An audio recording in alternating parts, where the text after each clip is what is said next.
Hey, Go Knucklers. Welcome to another episode of Go Knuckle Talk with Flo. I am Flo. Before I introduce my co host and the guys who are on our show tonight, when you're on the YouTube channel, please subscribe to the channel, click that notification bell, like the video, and leave a comment. Help out the channel. So, Lisa Nolan is my co host, as always. Hello, Miss Lisa. Hey, Flo, how are you? I am good. Who's these knuckleheads on our screen tonight? We have a fun show tonight because we have a cast of characters from a lot of different places joining us this evening. So I'm going to introduce them differently. Normally, I call everybody out like roll call, but I'm going to introduce each one individually, and they are going to share with us where they went to high school, what year they graduated, what position they played, and where they are currently living. So I'm going to start with Kent Metter.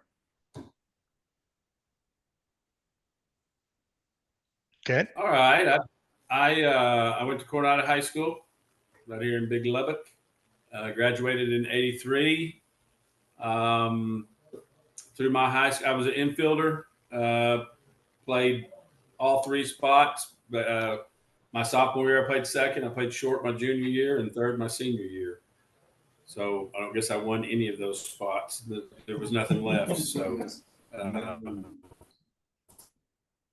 And where are you currently living, Kent? that's that. Okay, he's freezing up a little bit, or is The that me? last 16 years. The last 16 years we've been here. I've lived in Amarillo, lived in Houston, and back in Lubbock for 16 years. Excellent. Okay, Mr. Tony Ellis. Yes, ma'am. Went to Amarillo High School, graduated in 1984, uh, played shortstop for 3 years for the Sandies, and currently live in Crum, Texas. We just bought a house out here about 3 months ago. Where is Crum, Texas? Right outside of Denton, probably 10 miles Okay, so outside of Denton. We were trying to get out of town and have a little bit of land, so I got a tan now, and I'm really sore from working on the land. that's awesome. Okay, Kent Parr. Hello, I graduated from Lubbock, Monterey in 1982. I was a second baseman and then converted to an outfielder mid-season. Uh, Live here in Lubbock and have been here for, I guess like the last 30 years after moving away for a little while. Excellent. And last but not least, our hometown boy, Kevin Mosley. Plainview High School, 1982, and I pitched in high school, and I'm in Lubbock, and been here almost 20 years now. Lived in Plainview up till then, so I hadn't strayed away too far. So anyway, I've been here about 20 years. Nice, nice. Well, I was Kevin's teammate, class of '83, and I was mostly a relief pitcher, but occasionally I will start a game. But yeah, I play with Kevin for not just in high school, but also summer league, so or against Kevin in summer league. Growing up. But so I'm familiar with you guys. So welcome to the baseball show, the All-Star Baseball Show, the Diamond of Dreams. So welcome, gentlemen. Yeah. So Tony, let's start with you, brother. What Yes, sir. influenced you in picking up the baseball? Well, probably my dad. We grew up, I had two brothers, and we played sports all the time. And it wasn't just baseball.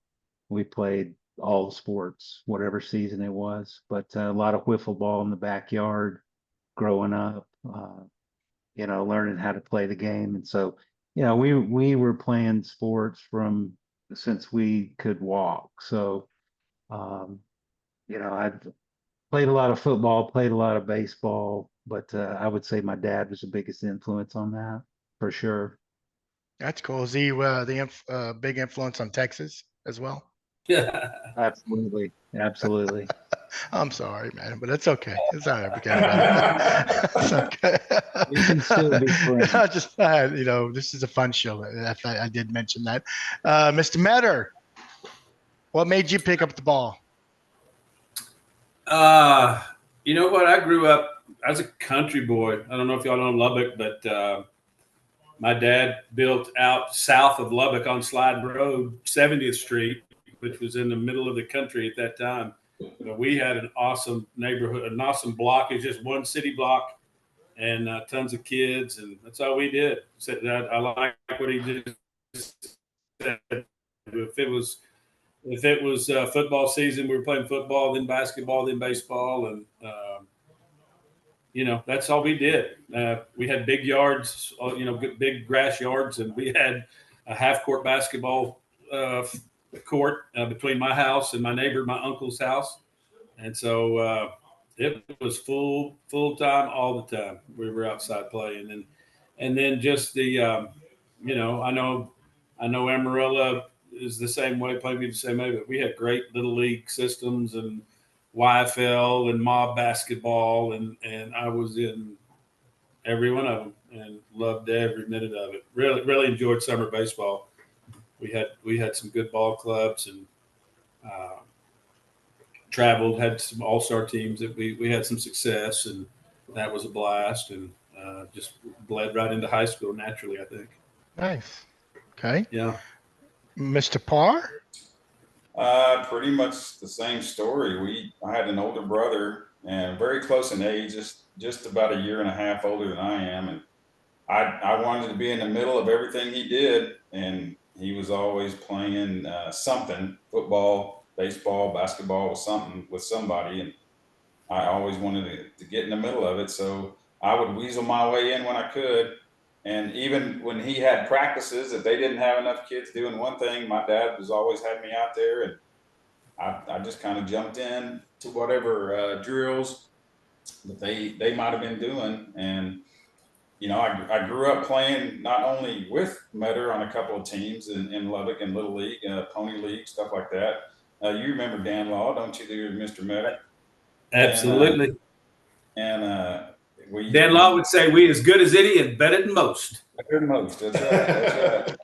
That's right. And had a lot of fun doing that kind of stuff. But as I got older, I just didn't grow as big as some of the other kids. So I kind of stuck with basketball and baseball more than anything else. And I didn't play football in high school, but baseball just became my number one love, and wound up playing, a little bit after high school, not very long, but a little bit. But really enjoyed my time out there on the diamond for sure.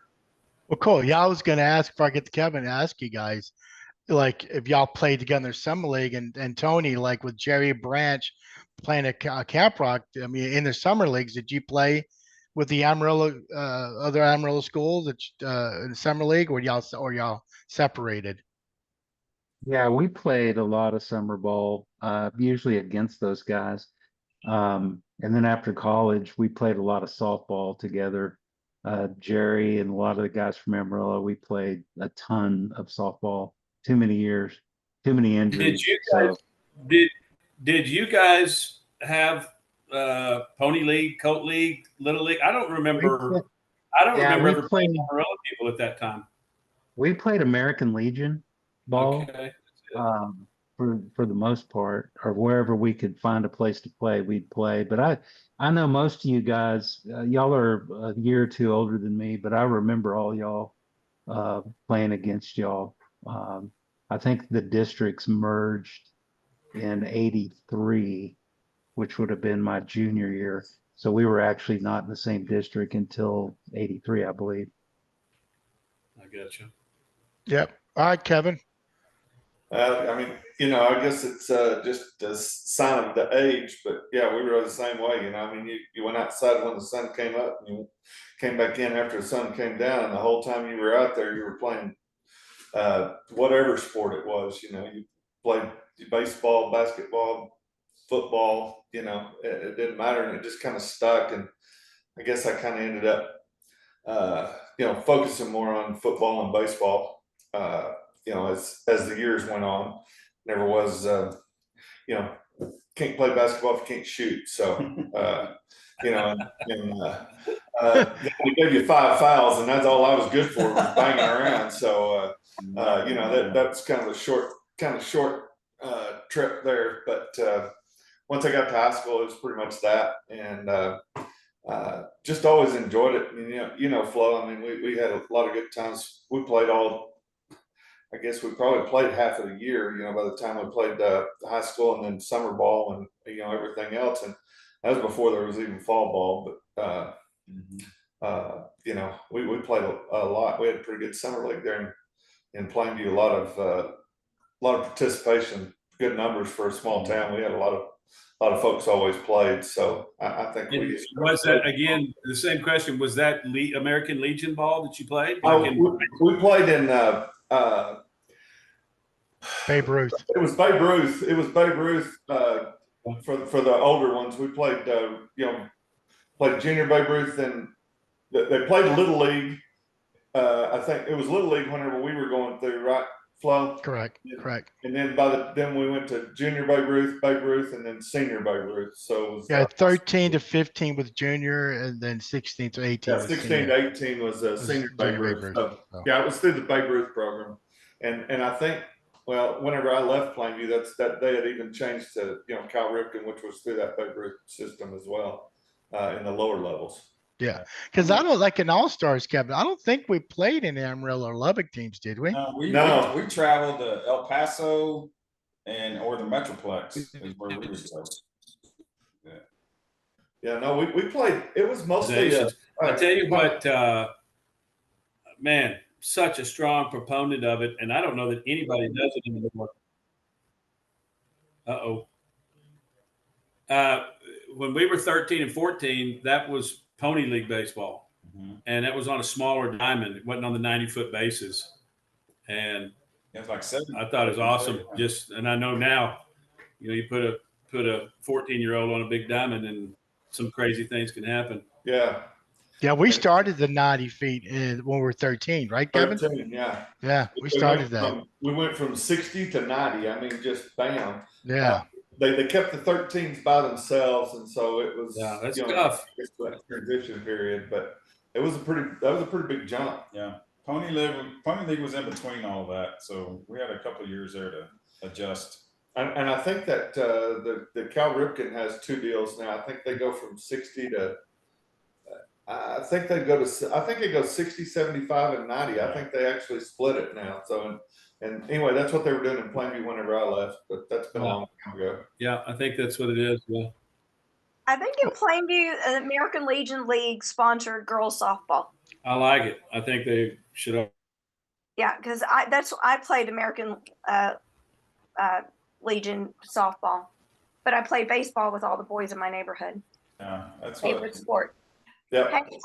I remember we lived on a cul-de-sac, and we had a girl down there, and whenever we chose teams, she was always the first one picked, because she was better than the rest of the guys. Tougher.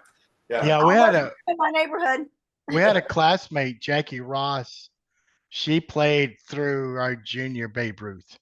Yeah. So she was a damn good athlete. So I remember her a little bit. Yeah, I remember her, Flo.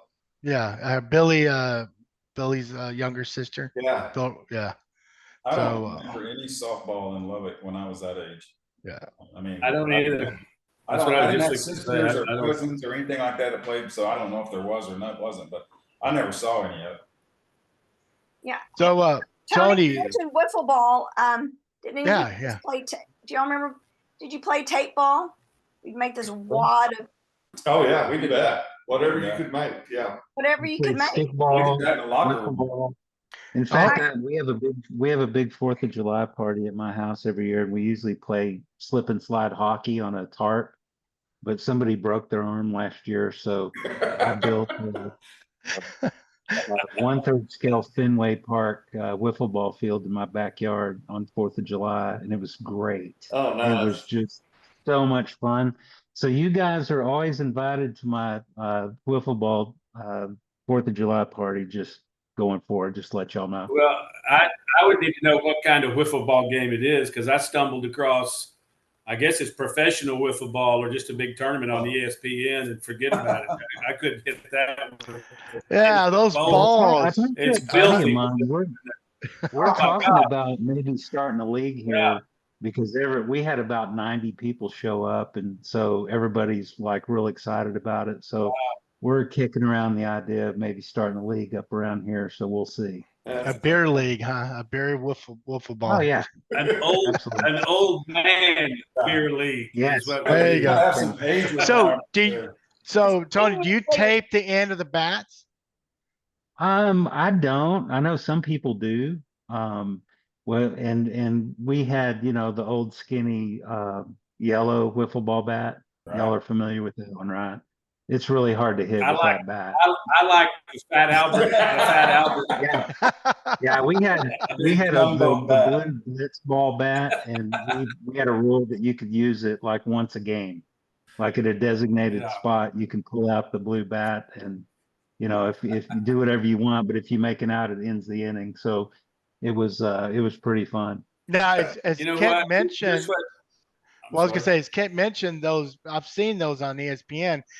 In the back, they have like a square where if the ball hits inside the square or inside the square, it's a strike. Did you guys do the same thing? We didn't, but we'll probably do it next year because we were just said like no walks, and we're just trying to get people to hit the ball. But we'll definitely do that next year. So you guys could start the new what's that tennis that's shortened Pickleball. Now you guys could start a new trend with wiffle. That's right. That's there. I think there's one other league here in DFW, but between the people that my buddy and I know, we could probably have a 25 team league pretty easy. So if you move it indoors, I'm in. If you move it indoors, I'm not playing wiffle ball out there in that Dallas heat. What I do is I had a designated runner because I just had knee surgery not too long ago. So I would just hit and let a kid run for me. So it worked out. You know what? We've all kind of alluded to it already, but I don't know if that's the right way or the wrong way. But I wish more kids that I've coached over the years spent some time outside playing freaking wiffle ball instead of playing video. Well, I always. Go ahead. I'm sorry. No, I was just gonna say, it's sad when we grew up that our moms and dads will yell at us to come inside the house, before it got dark. Now, kids today, you have to drag them outside to get them off their screens, man. It's off the screen. Sure. Yeah, get them off those screens. And back then, we had seasons. You played baseball, and then you played basketball, and then you played football or whatever. Now there's no season anymore. It's all year long. All sports are all year long now. Yeah, well, all club sports that that have evolved besides school. You have club sports that go, like you said, year round. Well, that's what. Let me ask you this, Coach, because you met her, Kent. You coached. Kids are they having long injuries due to these long seasons? Are you seeing a lot of that, or fatigue? I don't think so. I mean, I haven't really personally, not so much. I came from the school of, throw all the time anyway. It's almost, I don't know. I haven't particularly, I've heard all kinds of stories of, the problem I think is that it's not so much the kid, junior, who's playing, but it's his agent father who's kind of coaching him and bringing him along and doesn't mind throwing him 120 pitches one game if they can, jump up in a different bracket or whatever. And that's when it gets pretty dangerous. And they do that, real early, for sure. Those youngins, 8 years old, 9 years old, I just hope there's plenty of good ones out there, coaches that know, the priority list there. It's not to win the world championship, but I've seen it, and I know y'all have too. Yeah. The average kid, if he's just an average player, burns out pretty quick.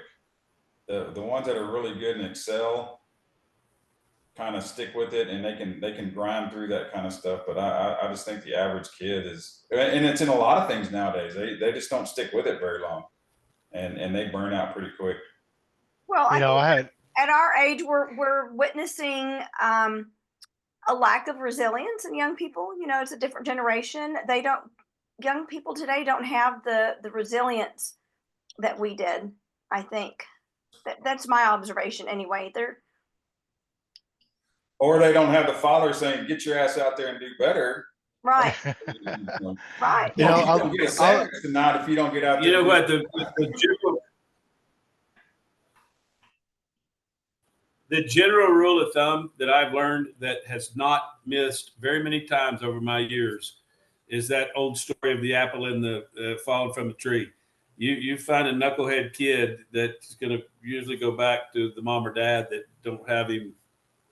They think they got what's right for him, but he ends up playing year round, and they think he's got to play 1,000 ball games before he gets in high school to make the high school team. And what's a kid going to say? There's not many kids just going to fight the system. They enjoy traveling. That's another big issue. It costs a heck of a lot of money to do it the way some of them do it now. I'm telling you, man.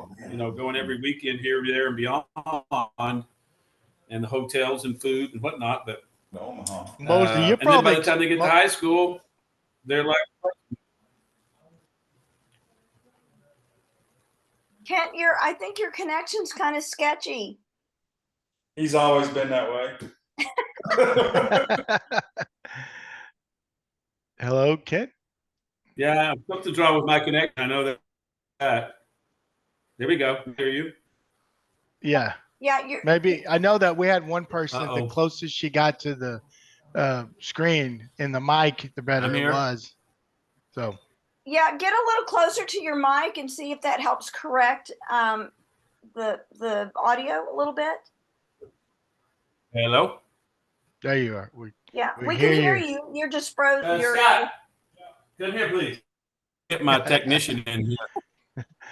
Well, hey, let me go to Tony. Yeah, the whole thing's what- frozen on me, so I'm sorry. Let me see. Your did your back in summer league? Did your dad or a friend's dad coached your teams or Yes. the team? Yeah. Yeah. He didn't coach initially. I think we played YMCA baseball till we got a little older.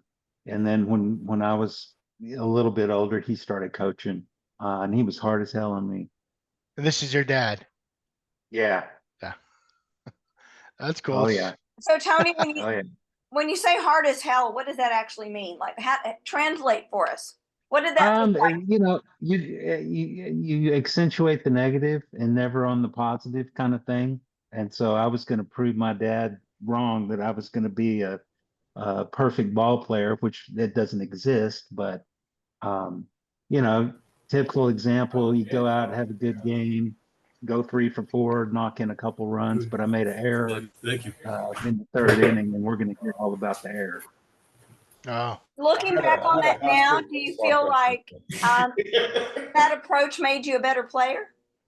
Probably so. Yeah. I mean, I don't know if that equates now these days, but it did motivate me for sure. Yeah. oh, what I mean, I about don't- you, Mr. I'll say Parr? that in a bad way about him, but Right. Like Tony said, I had a high school coach that was like that. He accentuated the negative all the time, and it motivated you whether you wanted to or not. It motivated you. To do I that. don't think it was motivation. I think it was you just scared as shit. Yeah, exactly. From the time you were 8 years old going to his camps, it was like that. But you still wanted to play. You still wanted to play all the time. And my dad was not an athlete, but he did try to coach. He helped out. He was never a head coach, but he did try to help out. And a lot of times it was just so that I could be on a certain team. And so they would recruit him to get me in the draft pick. I don't know how the draft worked back then, but You cheated the system, is what you're saying. yeah, exactly. Well, I did tell you this, that Dan Law was not one of his friends. I don't know how all that happened, but they wound up being okay with each other. But my dad was not highly influential on the field itself. It was just the motivation factor to always go out there and work hard. He was a mechanic from sun up to sundown. and that's how he worked. And he would come to baseball practice in his he owned a service station. He would come in his service station uniform to baseball practice, and then when baseball practice was over, he'd go back to the service station because they didn't close till like 9 or 10 o'clock. And so that's that was growing up in my house. Funny you say that. My dad's was the same way. Kevin knows my dad, Marshall. He was a mechanic. He wasn't athletic at all, but as soon as he got out, he would come get me and he would practice. And from when I was a little league and all the way through till I was 18. And, he just passed away in January, missed a man. But funny thing is my infield taking took about 2 hours because he would miss the first 4 pitches and finally hit the 5th one.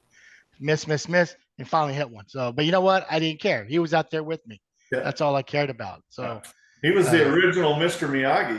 Yes, he was. Yeah, he was a karate instructor as well. So yeah, I mean, and you would know it if you saw him.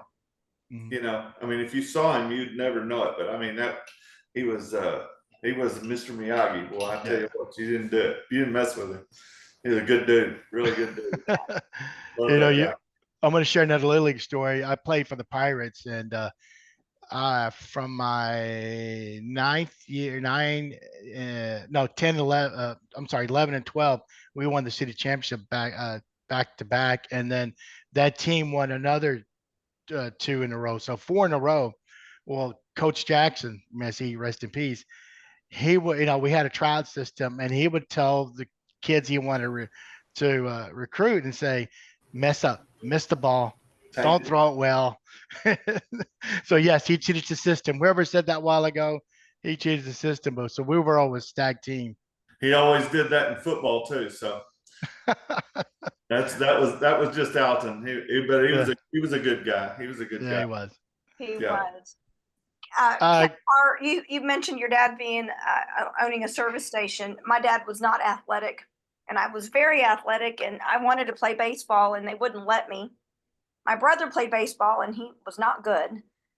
And but my dad went to, starting at, 8 or 9 years old, he would come in his greasy service station uniform to every single one of my softball practices and softball games and tournaments, sitting out in the hot sun, bored to death because he didn't like sports, but he never missed a game. He never missed a practice. And I love that that he was there for me, even though he had no interest in the sport. Yeah, my dad was so involved, they made him the president of the league, even when he didn't be. Oh, wow. Yeah. What about you, Mr. Coach? Oh, I was just was that in Coat League? Coach. Yeah, the Coat Pony or Coat League? Yeah, that was Coat League. Par? Yeah. Yeah, I'm sorry. My connection's all jacked up. I'm not a very good technology guy. So you're going to have to pay for the extra boost in gigabytes or something. Do you have an iPhone? What I'm actually doing is sitting in my mom and dad's house. We're remodeling my house.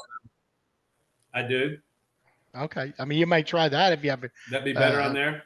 Possibly if you have like Verizon or AT&T. But you're fine right now. You're not breaking up. Yeah. But hey, same question to you. I think you mentioned or read your when you sent back the questions. Your dad didn't coach, but did you have a close friend that their dads coached? Yeah, we lost you, Coach. Is that to me?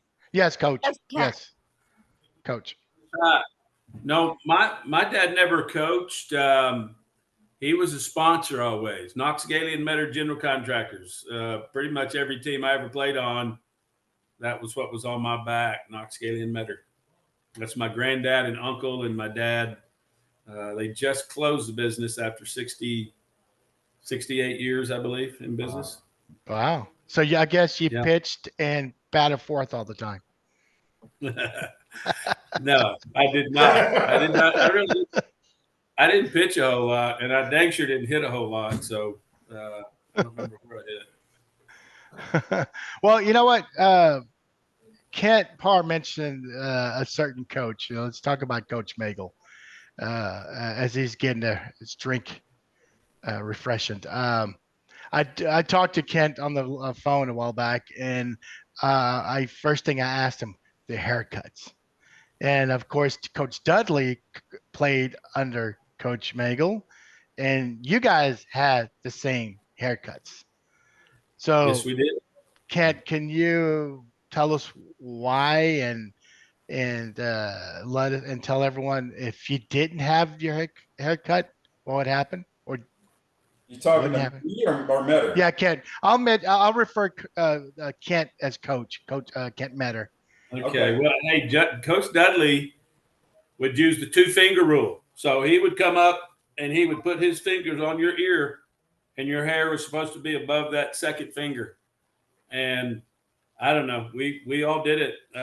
Probably bitched about it every single time. He was huge on shaving too. We came in the locker room and I got busted my senior year a ton. I finally brought a electric shaver in because he had just the old school soap dispenser that would have a bar of soap and you'd grind off the soap pieces, and that's what you'd use. And he had a razor that he probably had for 15 years, disposable. He'd make you go in the bathroom and shave and came on the field, or you didn't come on the field.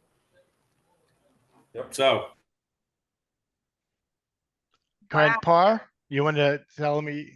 Oh, Magel was old school military style.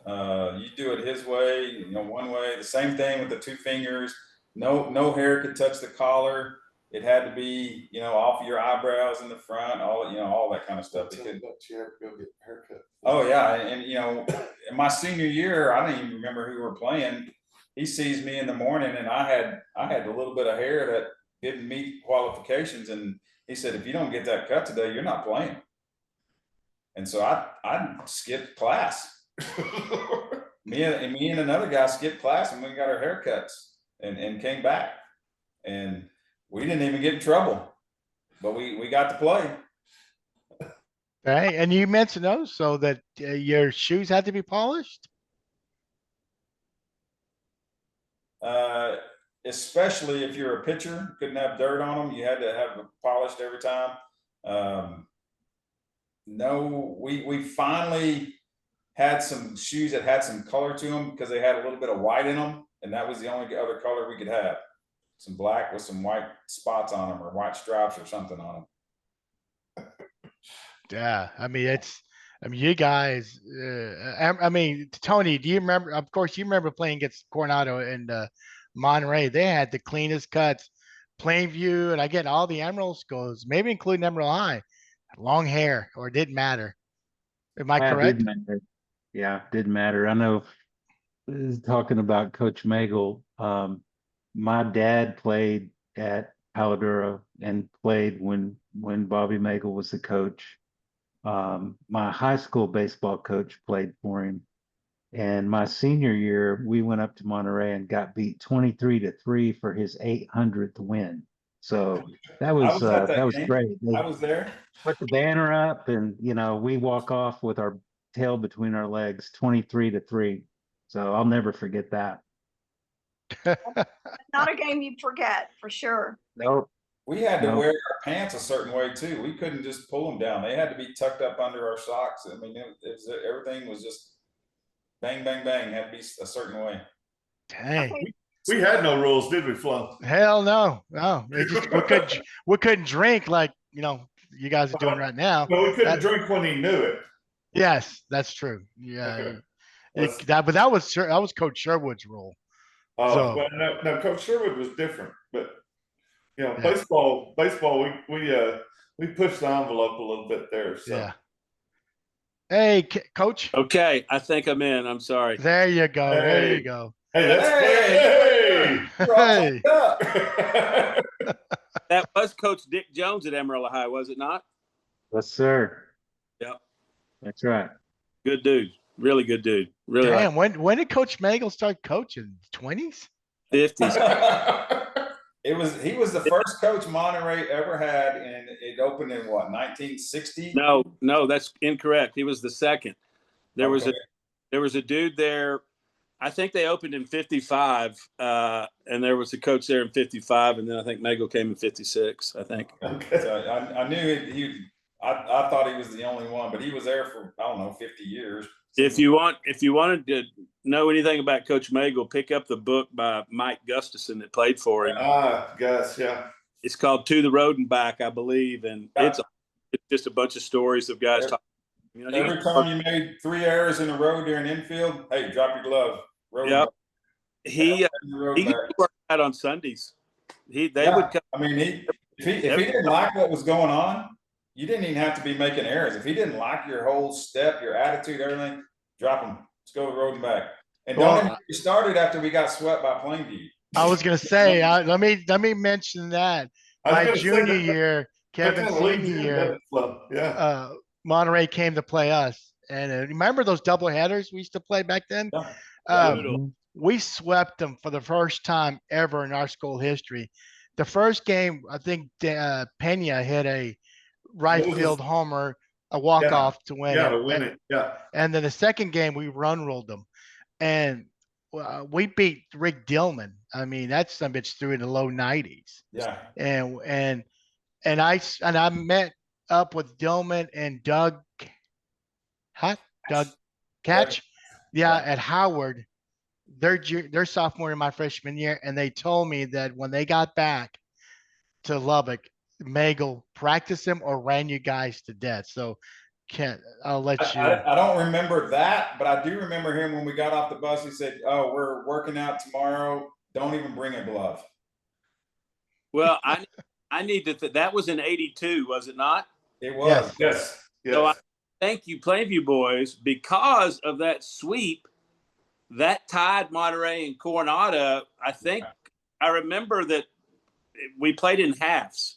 Yeah, we won the first half, and you guys won the second half. And then we played y'all at Tech and beat y'all, and we didn't lose to the region finals. Yeah, that's right. Yeah. Thank you, Plainview guys, Bulldogs. Hey, glad we could give some help, Coach. Because all we had to do was win one game at Plainview, and we win the district, and it didn't happen. Yeah. Did you guys practice after the game, or did y'all? They ran some on the field. We did run some on the field. On our field, but when we got home, we didn't practice or start running then. He told us to come back the next day and say, just be ready, bring your tennis shoes. And we spent the whole day on the track and in the bleachers. Ouch. This one about Coach Dudley, because that's what's so cool about I think Lubbock baseball in general, just with Magel, Dudley. There's so many coaches that have kind of played for Magel and coached with him and whatnot. But my sophomore year, we went to it was our first tournament, played in Roswell, and we win the tournament. We played a 7 o'clock in Roswell Saturday night championship, win it, and we get to Lubbock. I don't know, it's like 2 o'clock in the morning or something, and bus pulls up. And Coach Dudley stands up and says, "Men, need y'all to meet me at home plate right now." And off he hops off the bus, and everybody's like, "What is?"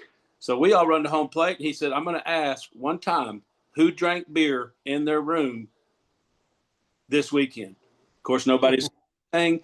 And here we go, running bases. He'd stop. "Men, I'm going to ask one more time."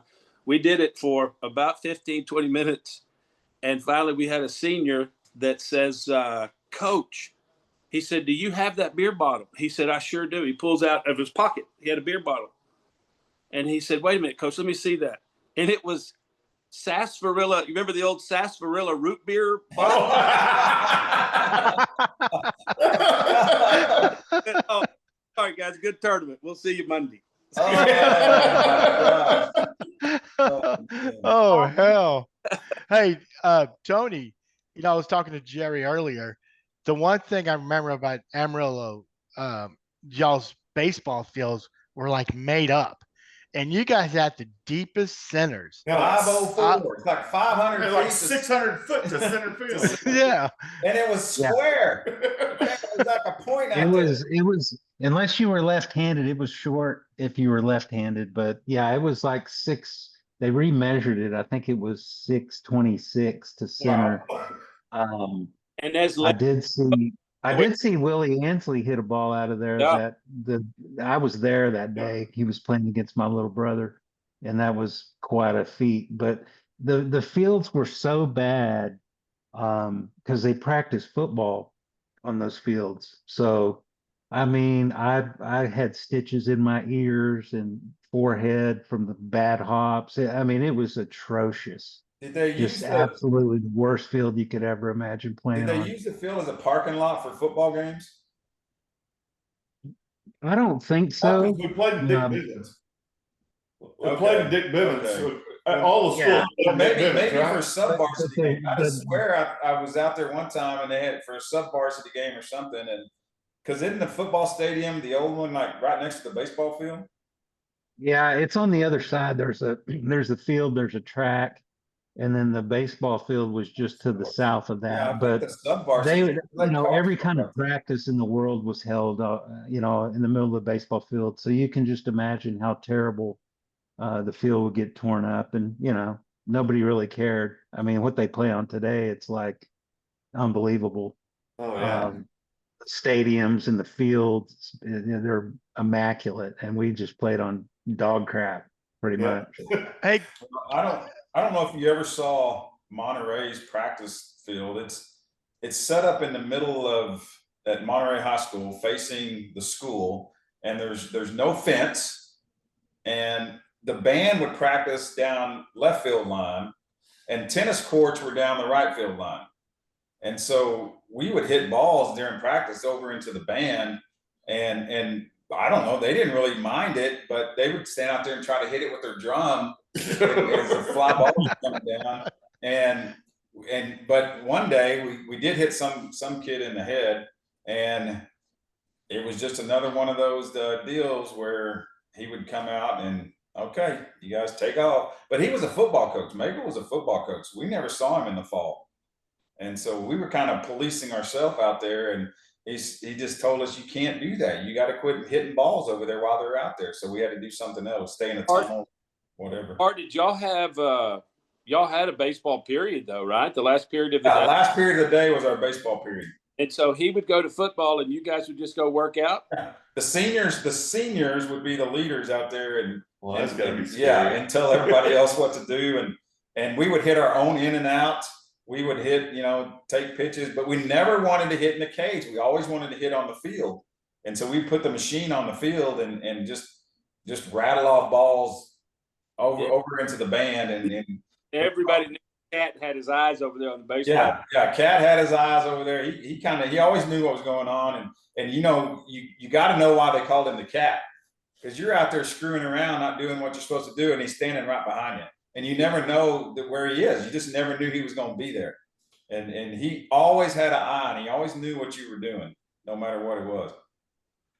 You talk about the interesting fields and stuff, Coach.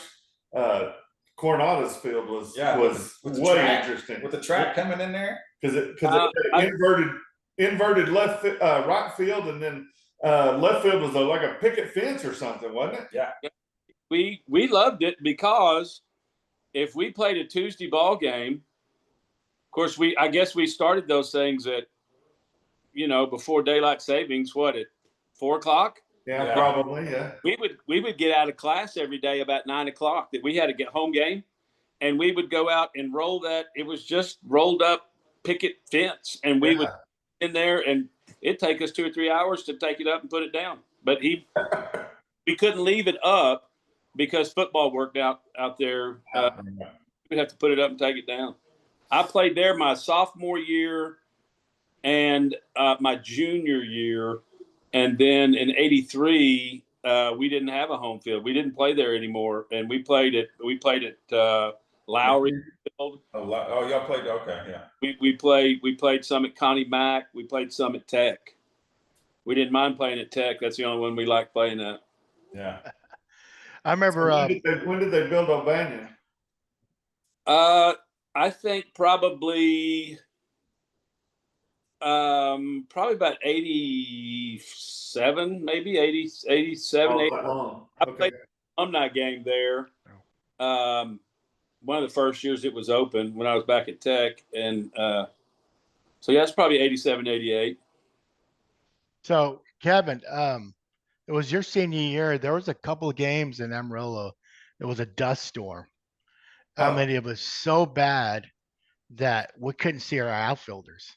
It Yeah, was and that's one of the games. I don't know. I don't know if you were up or not, but it would have been our junior year because yeah, TJ was the catcher, and then Tim Johnson, yeah, and Rodney was pitching, and Rodney had, of course, Rodney had that knuckle curve, and the wind was blowing, Tony,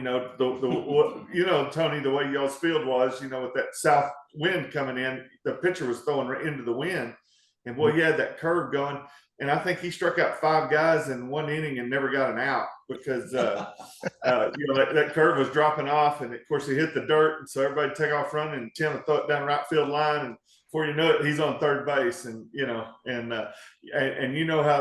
how Coach could come unglued, so. That was always quite an experience. We always had it was a lot of fun with Coach Hill, was it? Who what? Who was the head coach at Plainview y'all's years? John Hill. Okay, I coached with John at Coronado when I first started. He, we always. I love John. We used to. He had this deal, and him and his wife, and I don't know what happened there, but anyway. We used to go over their house and watch movies and stuff. They'd have movie night, and so we'd go watch movies and hang out, and they'd pick popcorn and stuff. But he was so funny. He would grab his hat and he'd just throw it on the ground, and whenever stuff like that, what I'm talking about would happen, And I mean, he'd just throw his hat on the ground and he'd just stomp off and everything. But of course, whenever you're 16, 17, 18 years old, that's pretty fun stuff. Whenever your coach does that, but and I saw him not too. I don't guess I saw him. It's been a little while now. I guess it's longer than I think because, but it was when Ryan was still at Tech, and I talked to him, ran into him one day. Is he still around, Coach? Well, he was like the chaplain out at Lubbock Christian for a while, and I think I remember he went out to Phoenix for some reason. I don't know for sure. I hadn't seen him in a long time. I think he moved to be closer to his daughters. There you go. Okay. And one of the funny things about Coach Hill is when he would throw the hat is how red his face would get. I mean, just like a tomato. But he was one super smart dude too. He was an engineer at like Phillips Petroleum and quit to come back and coach. Wow. and stuff. And he coached. He taught math in high school and stuff, and then but he was like a petroleum engineer with Phillips up in Borger or somewhere up in there, and just come back and coach. I know he could be a really hard ass, and I'm probably being really nice about that. Some people had a love-hate relationship with him, but off the subject of baseball, as a human being, he was a really good person, and Flo knows this. I mentioned this at one of our podcasts, but John and Jana Hill paid for my freshman year of college. Wow. Oh, wow. I wouldn't have gone to school had I not had their help. Wow. That's awesome. Yeah. Super generous people. I've, remained friends with him throughout these years, and may Jana rest in peace. She's no longer with us. Yeah. But really good people. They just kind of took me under their wing and really influenced me and helped me a lot in high school. I had ambition. I just didn't have money. So Jana drove me to Tech and registered me, and they paid my tuition my freshman year. Oh, that's great. Man. Yeah. He was a super dude. I mean, like I said, we used to hang out over there a lot, but yeah, I did too. Well, I could share a story, a John Hill story. Our senior year, your senior year, you have a skip day. Well, Andrew Dunlap and Quineth Dunlap and myself, we borrowed Coach Hill's car. I don't know why, because I had a car, but we took it to Abilene to go visit Hardin Simmons, and then we went to San Angelo. I forgot who was there, but we went to a frat party, and we saw the conditioning coach of the football team there, Huddleston. I think it was Coach Huddleston. Kevin, was that? You remember him? Short little guy. Yeah, for playing. He was there, and he was scared shitless that we're going to tell the coaches they was there drinking beer. But on the way back, the car broke down. So we screwed up his clutch, and I don't remember how we got the car back or how we got back, but yeah, he wasn't too happy with us when we borrowed his car. Again, I don't know why we took his car, but I don't remember. But anyway, so Tony, what's some of the you said you played infield. Who was some of the toughest pitchers you faced in high school and in Amarillo in our district? Well, when my sophomore year, I was on the varsity. We had a really good team. We had a lot of pitching, and a lot of the pitchers in Amarillo were really good. Do you guys remember Jay Cleveland that Yeah. played at Tascosa? I think he went on and played at Arkansas. There were just a lot of really, really good pitchers. In that year, for whatever reason, it really fell off the next 2 years. I just know all the players at Monterey and Coronado were really good. And Plainview had some good players, but the Lubbock teams were ridiculously good, ridiculously good. I know we caught them in by district my sophomore year. And they were good. I think they beat us 9-5, and then we played at Tech, and they beat us 3-2. But we got a taste of the Lubbock baseball there pretty quick. That, Yeah, I mean we had some really good pitchers on our team, but I know that what stands out to me was that pitching in Amarillo was really, really good. My sophomore year. Coach? oh man, I can't remember. Everybody was pretty dang good when I was hitting. I know that much. So I'm not a very good judge. At Monterey, Dillman was nasty. So down there, 3/4 threw the piss out of it. Really, he was tough. I don't even Lubbock High. I don't remember so much from Lubbock High, although we lost to them once that put us in a bind. The only guy I remember from Lubbock High was Moses Guzman. Yeah. But he didn't pitch. He was a catcher. I tell you where the athletes were now. Estacado. Estacado. Yeah. Wayne Dotson. Now Rodney Wheeler, Lamone, Rodney Wheeler, Wayne Dotson. We just battled in '82. We were pretty good, and they won the state championship in '82. And we played them. I think we played them 3 or 4 times. I think, and it was just a war every time we played them. They were really, really, really talented. Yeah. They were 4A, weren't they? They were 4A, right? Yeah. Let me tell you a fun fact about old Wayne Dotson. He was drafted before went brain dead. Roger Clemens. Yeah. Dwayne was like number 7, number 8, and Clemens was like, I don't know, 14th or 17th. So my first time to face Dotson, when I was 12 years old, I played in Western Little League, and again, Lubbock was. I thought everybody did what we did, but we had Western Little League, Southwest Little League, Southern Little League, Dixie Little League. There were 5 or 6 different leagues, and then we'd have the huge city tournament and then All Stars. But first time I faced Dotson was in All Stars, and man, I mean, it was pretty unhittable. And he kept that through the whole. And I think he was a quarterback as well, if I remember right. I think you're right. Yeah, I think so. And he was a skinny guy. The quarterback our senior year was who went on, and he went on and played safety at Texas and played for the Rams. Oh yes, Jerry Gray. There you go.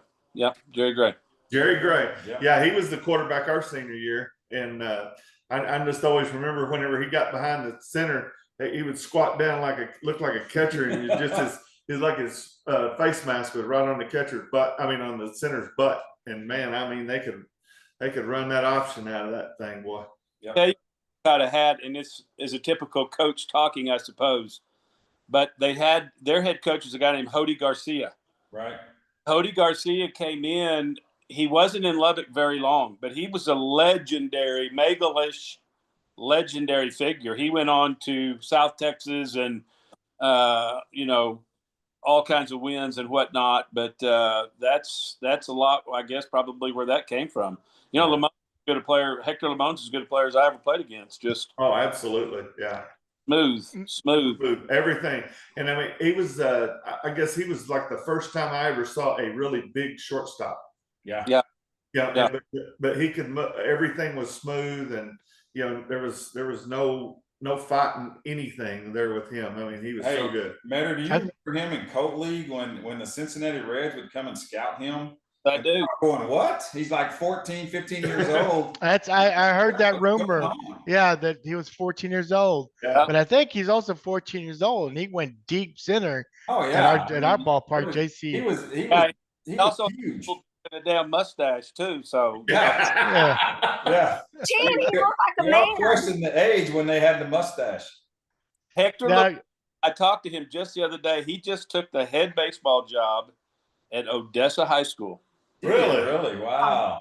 Son that played for him is the principal there, and he took it this year, back in the game. He's been retired for. Yeah. He lives on my street. Well, I guess he won't now. Well, I guess he's moving, but I haven't seen his house for sale yet. But he's right down the street from me. Yeah. Yeah, that's crazy that he went back into it. Hey, Kent, you played with an all-state player, Steve Coleman.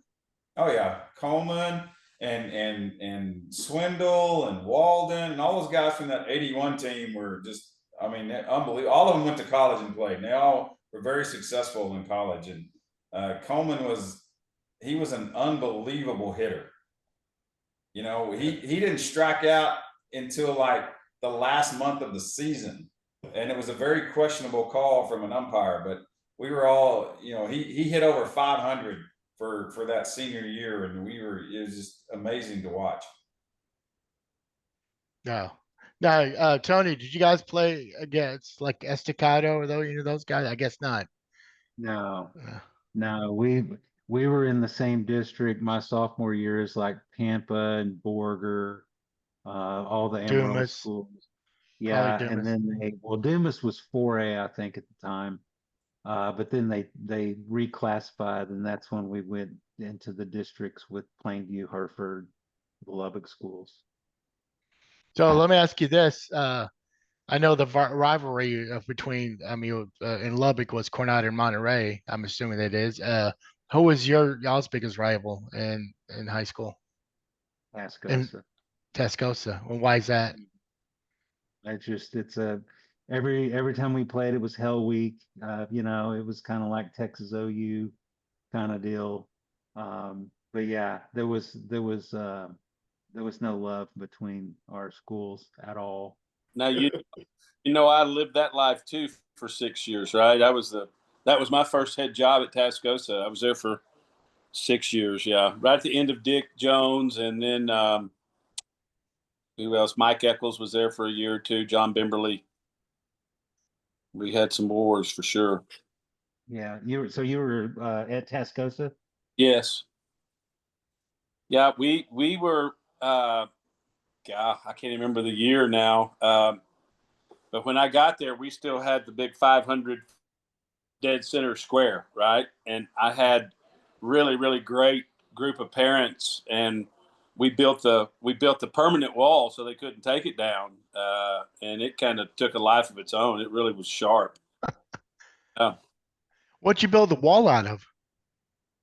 We made it looked identical to minor league park. We used plywood, we used oil filled pipe, and just framed it all out and covered it with plywood. We had some dudes that would paint, Knucklehead podcast emblem and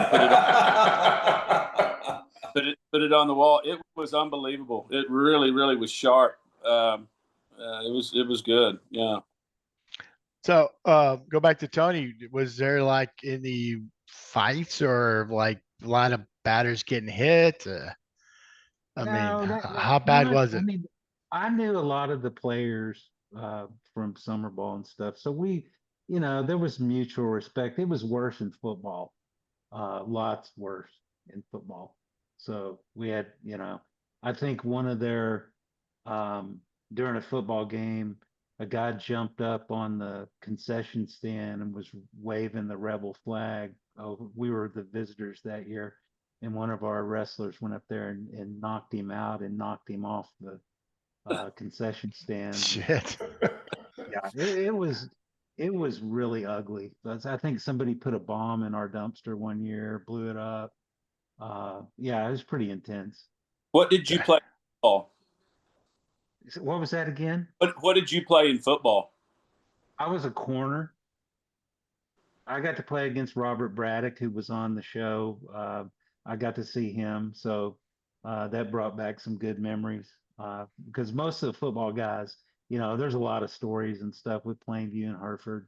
But it was good to see him. I know he went on and played at Texas, and I think he knocked me out in a game. So pretty cool stuff. He was a monster.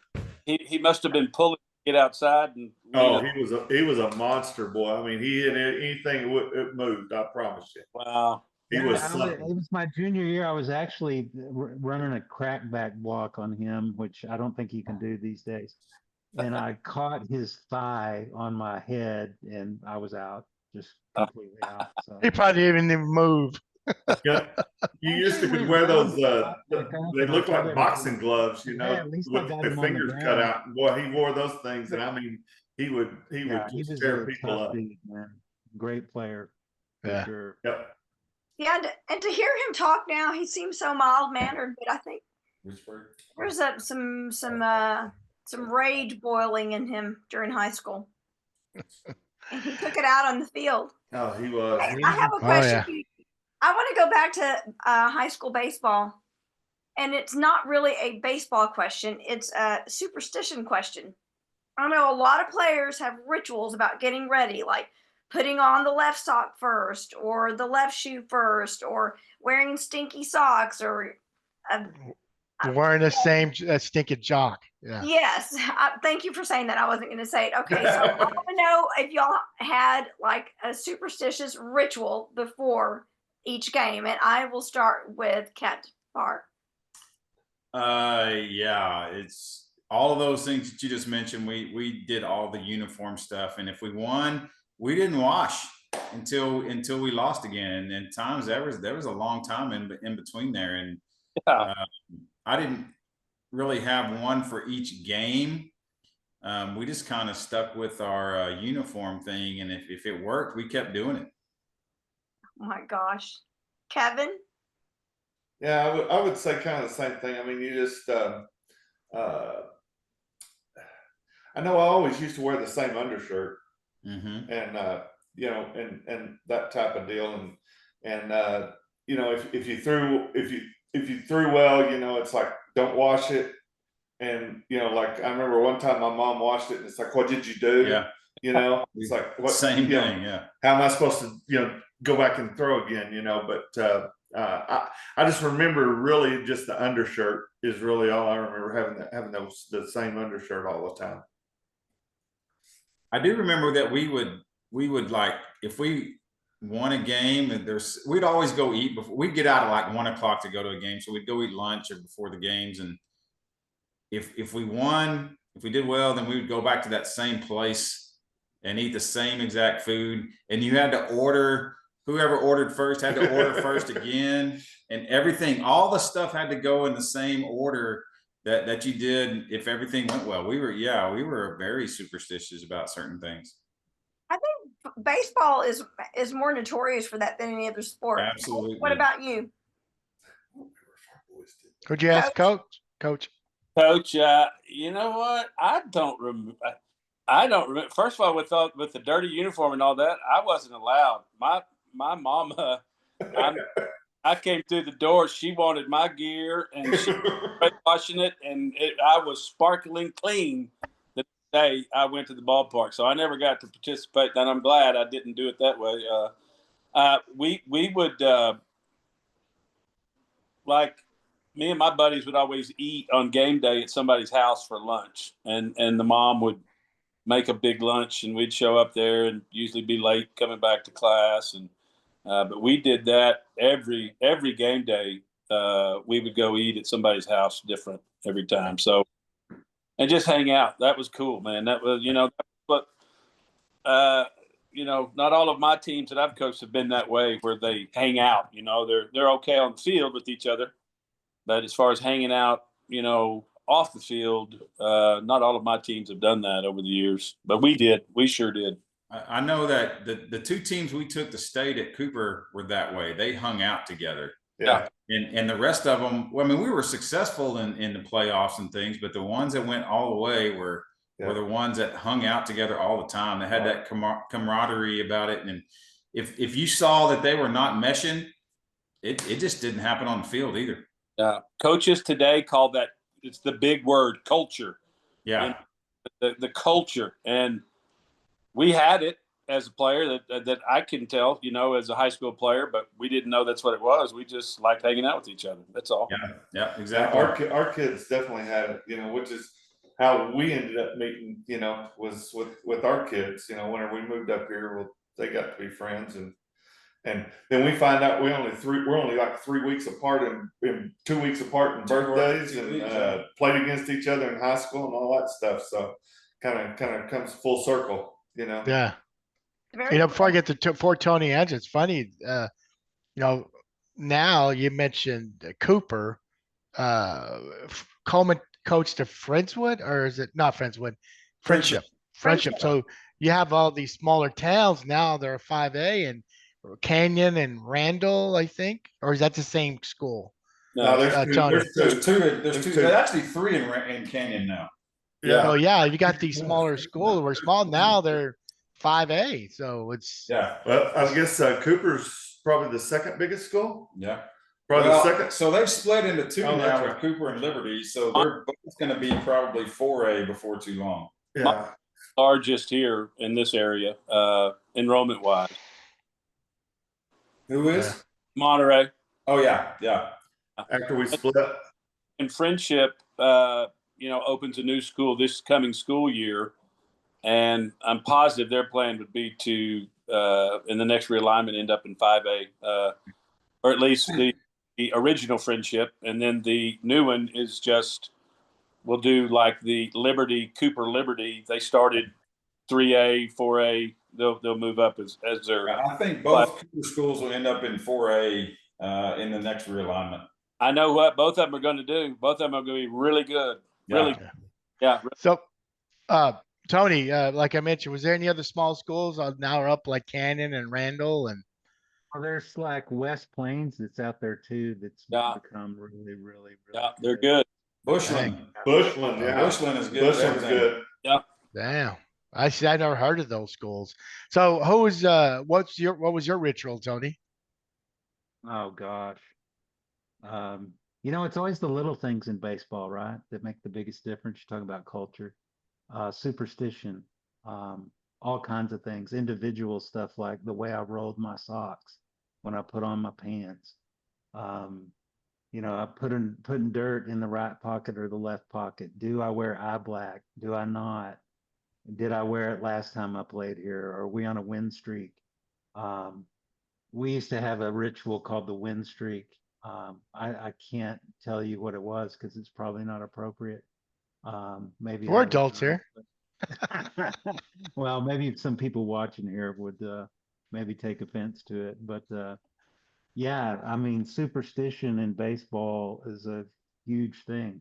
Always was. Who I warmed up with, who I sat on the bus next to, just stuff that, something that I said before a game and then maybe say it again because it worked, stuff like that all the time.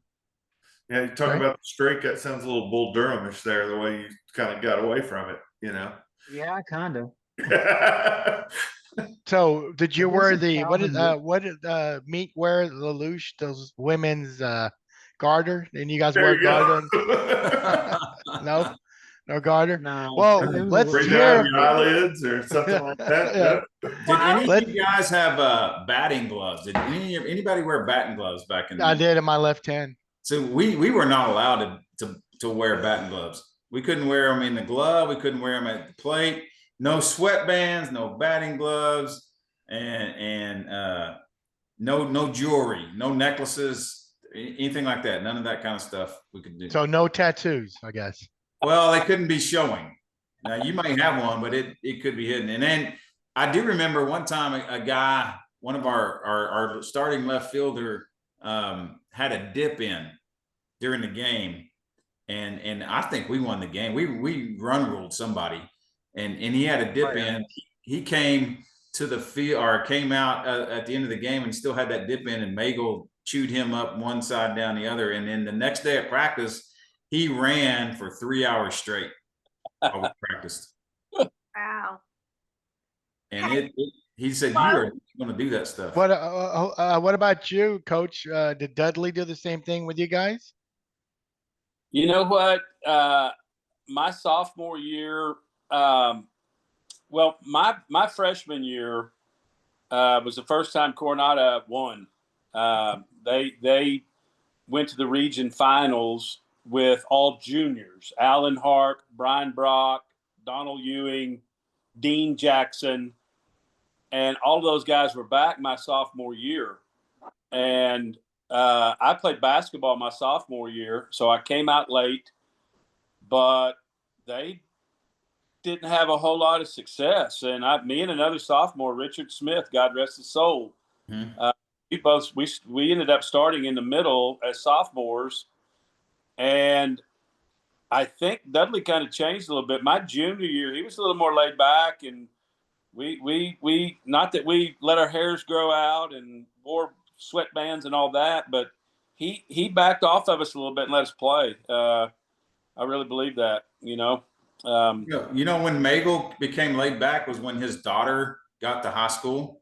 Yeah. And were friends with all of us. Yeah. And he really kind of laid back a little bit as far as the all the time on top of you kind of stuff. And he kind of took off from that. But yeah, that helped a lot when his daughter showed up at high school. But she was a year younger than me, I believe. Yeah, she was, when I was a senior, she was a sophomore. Yeah, there you go. And Magel was actually a real dude when we went to see her at her house. And he was a normal person. Just a normal person. Anyway, since coming back and coaching at Monterey, I've had quite a few opportunities to sit down with him, and you cannot. I mean, to me, it's like sitting down with Tom Landry, Bear Bryant, Bobby Knight. I mean, it's the same thing. Yeah. And so cordial, and so he can remember. It's crazy that you, like, I'd say, I would tell him, "Yeah, Coach, I did this podcast." He wouldn't know what a podcast is, but I say, "Yeah, Kent Parr was on there." He'd say, "Oh, he could throw a little bit. He could run. Couldn't hit a lick." Yeah. How do you remember that? He remembers that perfectly. It doesn't matter. Couldn't hit a lick. Couldn't hit a lick. 50s, and he knows those guys. And I've done a lot of work with the alumni and all that when I was a coach at Monterey. And so I would go sit down with him and ask him stuff. And it's just priceless conversation with him. Lisa, what were you going to ask? I was going to ask you to answer the same question since you played. I don't know because I mean, I was a relief pitcher from sophomore to my senior year, and again, Coach Hill will let me start a game every once in a while. So, actually, I didn't ever bat it. I was softball. Really, I didn't have one. I don't think I did. So no, I didn't. But Did y'all all do the rally hat thing? Like if you're losing, you turn the hat one way. If you're winning, the hat turns the other way. We're not No? allowed to do that kind of no, stuff. we did that in softball, but not baseball. I'm gonna say, but I don't think we ever did anything like that. No, we didn't do any of that. No. Kind of No, I do want to go. So these double headers, and then Kevin, I'm asking you this. Remember Coach Hill used to give us I think a banana and a Snicker. Yep. Do you know why Snickers? I don't know. I guess because we need it. Who knows? Yeah, I mean, we got the same thing. No bananas. We got a Snicker and a Coke. sometimes Between sometimes them. we get an orange. Yeah, we get a Coke. I mean, we got a Coke too, Flo. Did we? I just I remember wonder if that. it was, at the time, maybe it was just the sugar, Probably. maybe a sugar Yeah. rush. I don't know if anybody knew about sugar back then and Yeah. what it did, but it was just like everybody would eat it, so we would get one. Yeah. What about you, Tony? What about you guys? I think I can remember, like, I think the parents got us like a hamburger or something. Maybe Oh, some nice. burgers. Damn. Yeah, good Yeah, parents. good parents, man. Yeah. Good Well, they call. went down. Amarillo High was Monterey and Coronado. The rich people were in those. Went to those schools. I don't know about that, but yeah, we usually ate something like that in between games, so it wasn't too bad. Well, you know how Kevin, I got Kevin, your buddy, no, Kelly. I'm sorry, Kelly. Kelly was Calvin? yeah. Yeah. Manila Morales went to Plainview first, and she ended up moving to Amarillo High. What our Right. 8th grade year, 8th grade. Lisa? Yes. Yeah. So that's how I got the connection with you guys. So that's pretty. Okay. Thank you, Melinda. So, What- but I don't know. I think she's watching. She said About the she was going to doubleheader. be watching this. Yeah. Why did we play doubleheader? Did we only play twice a week? Did we play a Tuesday doubleheader and a Saturday doubleheader? That's what Yeah, we did. Yeah, that's right. Yep. yeah. Well, man, that's 4 games in a week. That's seems like the district race would happen pretty quick. Yeah, it did. Yeah. Wow. Yeah. So let's talk about the Monterey and Coronado rivalry. Mm. Who wants to start? What do you want to know? I know this much. There's a lot more W's on the Monterey side than on the Coronado side. There you go. There you go. But hey, you know what though? Like my sophomore year, Coronado beat us at Tech, Right. Barry Balch. and we had the best team Yeah. I think I've ever seen in my life. Bobby Magel will tell you that, Kent, that was his baseball team. That was Rick Pinkerton. That was Randy Ledbetter. That was Kent Potts. That was Coleman. Kelly and Coleman and Kelly. I can't even remember his name, but I mean the biggest, baddest dudes you ever saw. And I'll tell you a story about off season here in just a minute about that group. And then in my senior year, you guys beat us at Tech again. Right. But in between those 2 years, we won a state championship with a Right. team that probably shouldn't have. Right. And it's just, Magel said we are going to be awful. We're going to be awful this year. And everybody's like, okay. But it was coming off of that year before when we lost and had such big giant guys and lost to Coronado in that playoff game. And then in my junior year, guys like they overproduce, like I said earlier, Walden and Swindle and Coleman, they had their best years of their lives. Well, Kent, they're doing they're inducting that 81 team into the LISD Hall of Fame here in a few days. But here's the greatest story about that. Now, this comes out of Travis Walden's mouth, who was my pitching coach, and I've, known him my whole life. But he swears that they win the state championship at Disch-Falk Field. They walk out to center field to take their state championship picture, on the scoreboard, but scoreboard behind them. Magel gathered them up and said, "Congratulations, men. I'm pretty sure you're the worst team that ever won a." I do not doubt that. Yes, he did. All year long, they were the worst. I mean, I heard it every day. They were the worst, and those guys will tell you that. But he such coach speak on that team, and they just performed when it came down to it. Just performed. Well, is this fair to say? Was Monterey, because of Magel, were you guys like the Odessa Premium of baseball? Could have Is been that at fair that to say? time. Could have been Huh? at that time. Yeah. Yeah. I mean, could have been. Yeah. I mean, you guys. I mean, he went to like 11 state tournaments and won like 5 or 6. I can't remember exactly how many he won, but yeah. He was more than anybody. He had each and every year. He obviously had a great team, but every year he developed a dude on the mound Yeah. that would just shove it down your throat now, and they're not going to Always look for that guy. Yeah. they're not going to kick it around, and they're going to get after you. You had to play perfect, really, to have a shot. And so you remember, so Dillman didn't show up till his junior year. What's that? Dillman didn't show up till his junior year. He wasn't there as a sophomore. Came from Alaska. And then, but Mike Reed, do you remember Mike Reed? See, Mike Reed was at Fort Worth Southwest. That's yeah. When y'all played him, yeah. Yeah. Yeah. Yeah. And Coach, you said they're not going to kick it around, and this is something I've always told through the years. I said the thing about Monterey, I always thought we had better athletes at Plainview. We had Alton Jackson playing short, and Quineth playing second. And I mean they were way better athletes. Athletes, but I said the thing with Monterey, they will never beat themselves. And I always use that, whenever I was coaching my kids, growing up, I said, how many special plays do you have to make during a game, and how many regular plays do you have to make?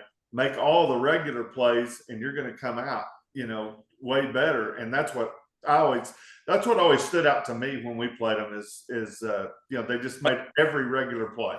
I tell you what else stood out, and Kent would tell you right now. And I tried to do it most of my career, but they all could throw the piss out of the baseball because they threw long, and they threw a lot. All fall, long toss every single day, long toss. They didn't have arm troubles either. Yeah, nope, not at all. No. Well, I was going to go back and tell you about that 81 team or the 80 team during the fall. So my first year out there, I'm a scrawny 145 pounds. And these guys, these seniors are giants. And one of the activities for fall was to box. And so in last period, sixth period, somebody throws me the gloves, and there's like Kent Potts, and he's like 18 inches taller than me and probably 200 pounds heavier than me. And like, come on. And like, no, I'm not doing this. I am not doing this. And I threw the gloves back. And, you get called everything in the book, but I was like, I'm just trying to survive. I just want to live. That's all. Boxing was the thing. Box. They just toughen you up, I guess. I don't know, but that was a thing. Who started that? Who started that, Kent? Yeah. Who started the boxing? Yeah. Mabel made them start it. Seriously? Oh, wow. Mabel? Yeah.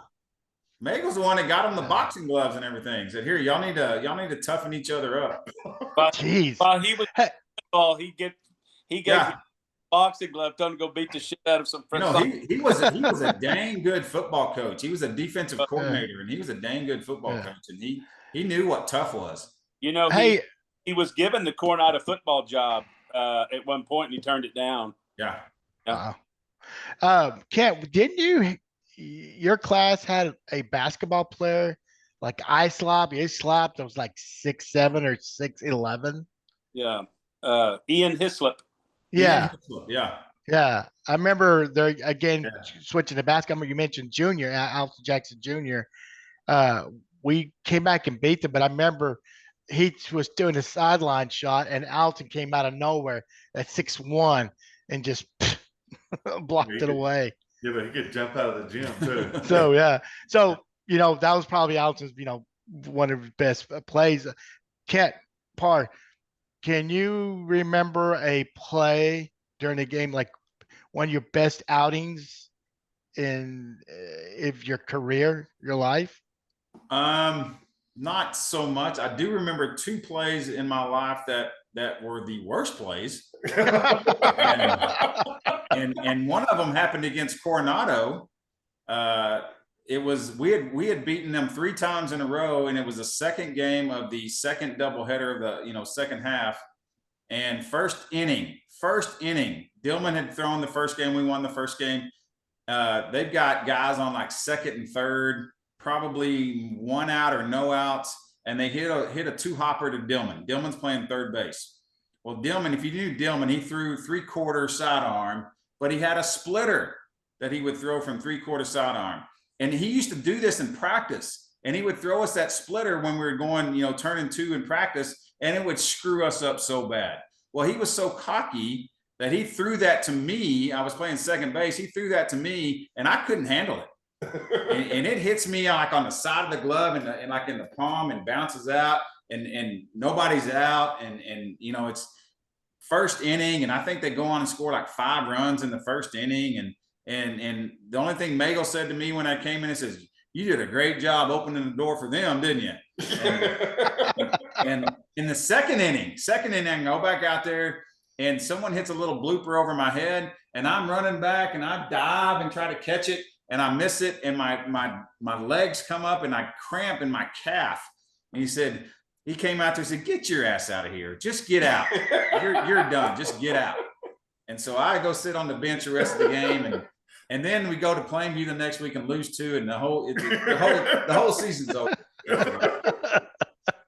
What about you, Mosley? Something good or worse? Or worse? Yeah, I actually remember something good because it only happened once, probably. So we'll go with it. But we went to Hereford, and Ronnie started pitching. You know how he used to come up with those migraines and stuff, and so I had to go in and I threw the last 3 innings and had 9 strikeouts in 3 innings. So that was a pretty good outing. And I'm not 100% sure, but I may have been hung over that day too. So it's entirely possible. So, but yeah, that was the highlight. I think kind of a low light. I don't think I made it past the second or maybe third inning. It was after we had beaten Monterey. That was the second half, wasn't it? That we beat Second half, yeah. So it was the first half because we were at Lowry and playing them, Right. and who's y'all's third baseman our senior year? It was either Dillman or Supak.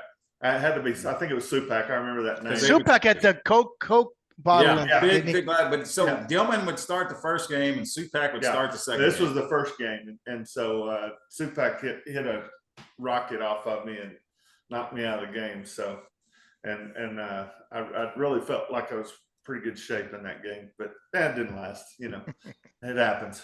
It's kind of like my game. If I feel good in warm-ups, it ain't going anywhere. Yeah. What about you, Tony? Good or good or worse, or both? Let's see. I think my very last at bat in high school, I hit a home run, which is memorable. I wasn't a big home run hitter at all because we played in the cavernous park. But I remember as a sophomore, do you guys remember Ken Oz from Paladuro? Yes, that sounds fun. Yeah. He was a kicker on the football team, and I think he was really good. Yeah, really good. Big guy. Well, I'm the little bitty old shortstop out there, and he hits a rocket shot right off my cup check. Splits my cup in half. Oh. I didn't even know it. I picked up the ball, threw him out.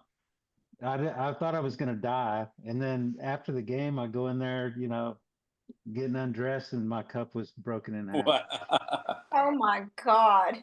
Did you send it to him? No. Did you mail it to him? No, everybody thought it was so funny, though. They just thought it was the funniest thing ever. I hate to jump. That's another lost art for some strange reason. Kids don't wear cups anymore. No. Can't even imagine stepping on a field. No. So that happened to me in softball. I got dude hit a rocket to the left field, bounced once and hit me straight in the cup. And you hear this big old pop. And even after the game, the wife's like, "What? Where heard this noise?" And of course, they're all laughing. I got hit in the cup. But anyway, Coach, what about you? Give us a highlight. I don't know. My senior year, we were playing at Amarillo High. Now, I don't know if that was I think it may have been the first round of the playoffs. But according to Coach Dudley, there was, I got to go play in the All-Star game in the Astrodome in '83. And he tells me that there was a coach there to watch players and had a good ball game. But I do remember bases loaded. I hammered a ball into that, probably rolled it all the way to that 500 corner. But I was so stinking slow, my butt got thrown out at third base. I was pissed that I couldn't get a triple out of the deal, but Coach Dudley claims that's what got me into the All-Star game, so I'll go with that. I do know I was a horrible shortstop my junior year. I've lived with it for my whole career. I made way too many mistakes as a shortstop. I need to add something to mine. So Coronado was one of my worst moments, but it's also one of my best moments on my senior year. Playing at their place in game 1 of our 4-game series, and I think it was 3-2 us, and it was bottom of the 7th. Somebody hits a ball up the middle. I don't know. I actually think it was Metter. Somebody with me. That's somebody. Yeah. Metter hits one up the middle, and I throw out the guy running from second base to home plate, and we win the game. And so that was like an all-star moment. I was going to use that as my hero moment, but then I remembered that you threw the guy out. Well, if I may share my highlight, it was sorry. No, I said please. Oh, it was my sophomore year, and I mentioned Craig Blaylock, Yes. coach. Blacklock. Okay, Blacklock. Well, they came to Plainview to play us. This is JV, and it was cold. And when I pitched, I was known as a junk pitcher, and my stuff was just falling off the table. Well, Craig was the opposing pitcher, and we went 11 innings. Well, he ended up striking out like 18 or 19 of us out of 11 innings. Well, I struck out 25 guys out of 11 innings, and it was the top of the 11th, and I think there was a guy on second. I don't know if it was Craig, I think it was Craig that was batting. I hung up. I didn't hang any. I mean, stuff was just falling. I hung a curveball or maybe a sinker, and he just hit it down this. He got a base hit down the center and scored, and we end up losing 3-2. But between Craig and I, we pitched our asses off for 11 innings, and then a week later, I was invited to go to varsity because of that. And then we played. It was when I was varsity, it was against the varsity Coronado, and I came in relief, and Craig was there, and of course there was hey, that's the guy I faced. So hey, that's my claim to fame. Do you think you threw with 25 strikeouts in 11 innings? I'm sorry. How many pitches do you think you let? I don't, and not many, because I'm telling you. Counted. No, my curveball and my sinker, they knew it was coming. They knew it was coming. They just couldn't hit it that break day. 80 though. I'm sorry? He couldn't break 80 though. No, I was through it. I was clocked 85, brother. My senior year. That was the deal, Matter. Nobody counted pitches back then. The coach went out there and said, "Hey, how do you feel?" "Oh, I feel good." "Okay, keep going." Yeah. We used to throw in the bullpens every day 100 pitches. That was just in the bullpen, and then we would go out and we'd throw live and do all this other stuff. But we threw all the time, and I mean it was pretty full speed if I remember right, wasn't it, Flo? Yeah. And we had to hit our corners and stuff like that, and we threw a lot. I think kind of what you're talking about, Coach. We threw a lot, and we didn't have those problems. And so I try to reach out to Craig. I think he's on Facebook. I even messaged his wife, but I was like, I need him on the show so we can talk about that game.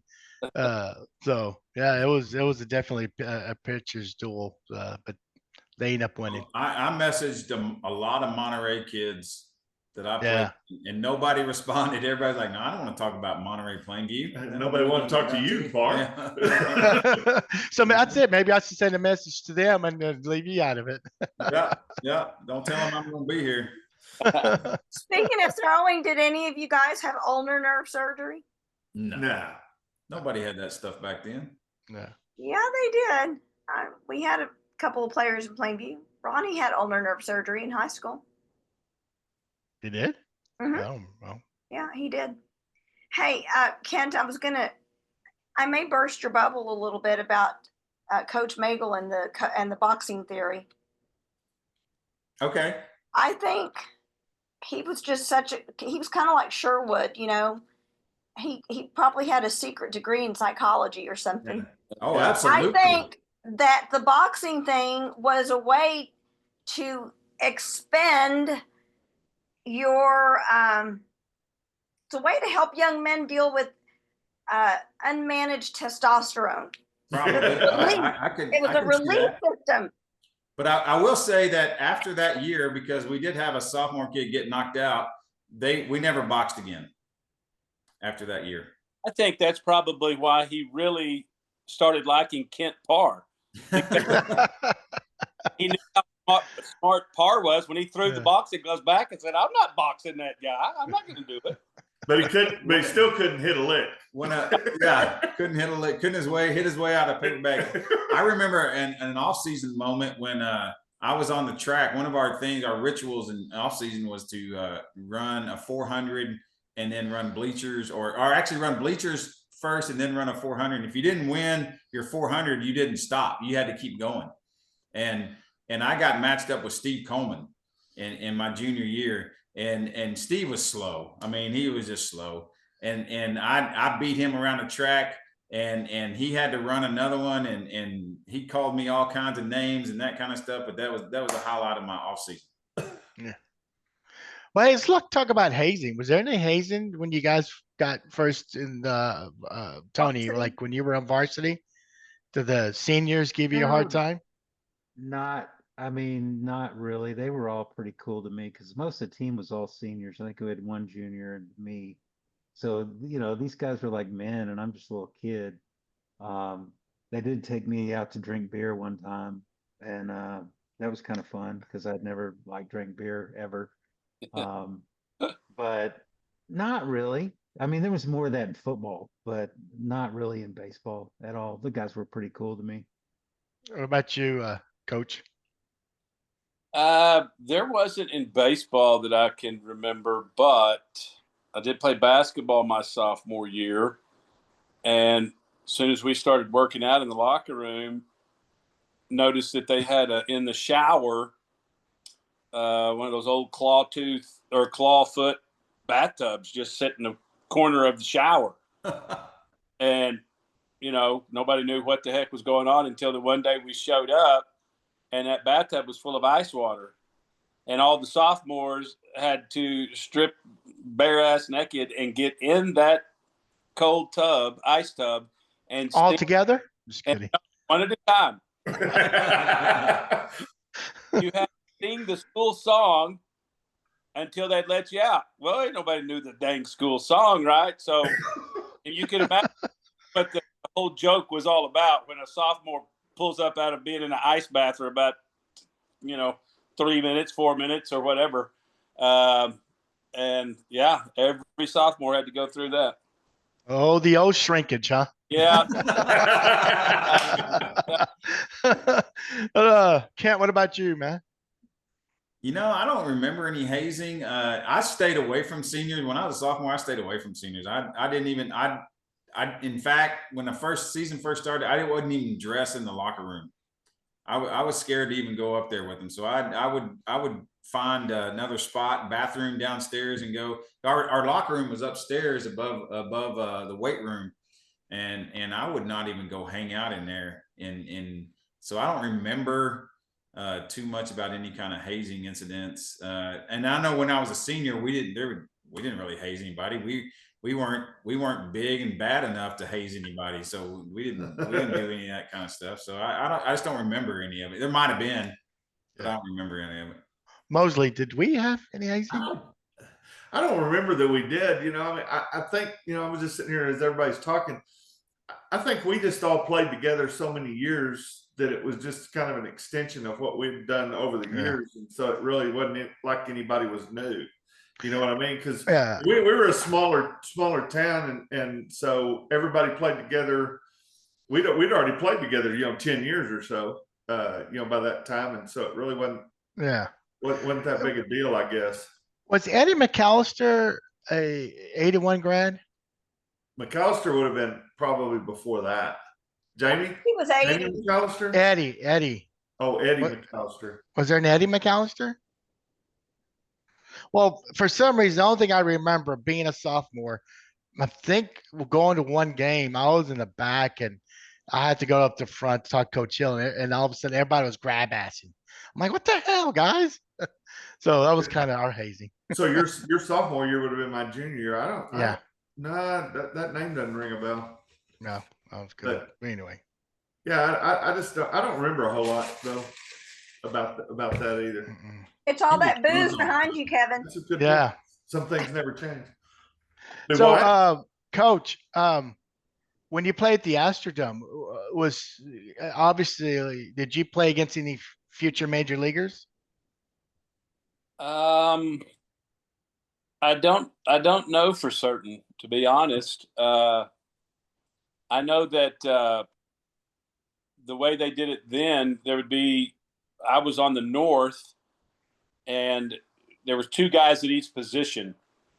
And the couple of days before I left to go down there, I got a call from the coach and said, "Hey, you're playing 9 innings." That what they would do is you'd flip a coin, and if you won the coin toss, you would say you wanted to start and play 4, or come in at the end and play 5. But the guy that was the other third baseman got drafted, and you couldn't play in the game if you'd been drafted. And so I got all 9 innings in the dome. Oh, cool. Oh, nice. Wow. Cool. Yeah, Cool. it was Play awesome. third at Tech or shortstop? I played both. Yeah. Were you playing when I was at Sul Ross and we played you guys in Alpine? Do you remember that? Yes. I had my college career day against Sul Ross at Tech when y'all's manager at Monterey, Jeff Pennell, was playing. But yeah, I went yard twice, and I should have. Coach Ashby, as a matter of fact, told me after the ball game, he said, "Son, if I were you, you do what you want to do. But if I was you, I'd take my spikes off and bronze them and put them on the show." Yeah. I remember playing those guys at Monahan's. We played in Monahan's the first night, and then the next 2 days we played at Alpine. And Grimes, John Grimes, I think was his name. Yeah. Now hit a ball 7,000 feet. I mean, it was so far over the fence. I was just so impressed. So my first year I came back to Tech. I went to California my first 2 years, and then came back to Tech. Coach Ashby's last year was my junior year, and then Coach Hayes' first year was my senior year, or my second. But we go with Ashby. We go to Arkansas to play, and we're taking BP on Thursday before the game, and Grimes had already graduated, but of course I'd heard Grimes' story the whole time, and we walked out to basically where the left fielder would play, a normal position for a left fielder, and Ashby has his fungo, and he has a bucket of balls, and he starts mashing balls over the left field wall. And they had I think it was the rec center that was across the street, a double deck deal. And he was trying to hit a ball up on the second level there. And I'm like, what the heck? What's he doing? Well, come to find out, they said 2 years before that John Grimes from the plate had hit one on that second deck, and Ashby could not reach it from left field. Ashby could mash. Yeah, he could. Hey, so Ken, you played ball at Sul Ross? I did, yes. Were you there when Andrew Dunlap was there? Did y'all play together? Doesn't sound familiar. I played in 83 and 84. So I don't know. I think could have been a year later. When did he go straight to Sul Ross? No, he went to a JUCO in Arizona, didn't he? Yeah, he did. Yeah. He went to a JUCO in Arizona right out of school, Lisa. Oh, okay. And then transferred to Sul Ross? Yeah. Hey, Coach, just real quick, because we're almost at a 2-hour thing. Did you play with John Mize, or was he younger? John Mize was younger. Yeah. Okay, because he played on my softball team in Lubbock for like 4 or 5 years. You're in your softball. I know that kid. He had no motion, but he could hum it from the outfield. You know who the 3 best softball players to ever come out of Lubbock were? Lamone. No, Larry Hayes, Shannon Hayes, and Darren Hayes. Those guys could mash and pitch. Oh my God. Those My guys dad could played. do My it. dad played fast pitch with Larry Hayes. Darren Hayes, he'll tell you. He'll confirm it. Yeah. Yes. Well, Hey, let's change subject. Yeah, let's because our show's getting close to an end. So moving on from baseball, let's go to high school. Can you share like what teacher really impacted you or made an indelible imprint on you, other than your coach? I'll start with you, Tony. You know what? I'm gonna actually go back to middle school, Okay. if I may. My seventh grade coach. I I actually was fortunate enough to talk to him on the phone about 3 weeks ago. Hadn't talked to him since I was probably in the eighth grade, and got to visit with him for about 2 hours. Uh, just one of a kind of coach. He was my first coach, like school coach that I ever had. And I thought, man, this is great. And he was the best one I ever had, for sure, hands down. And if Kelly Calvin was here, he would probably say the same thing. I'd be shocked if he didn't. But yeah, he made a big impact on me, even at a very young age. Cool. Before you go to that, hey, Tony, I went to Howard to try to walk on. This is where I met Mhm. Jerry Dolinsky, class of Yeah, Jerry '83, Dolinsky. and there was a blonde-headed guy, short blonde-headed guy, that went with him. Dean Domay, No, maybe. no, Nick Burney. Nick Burney, that's him.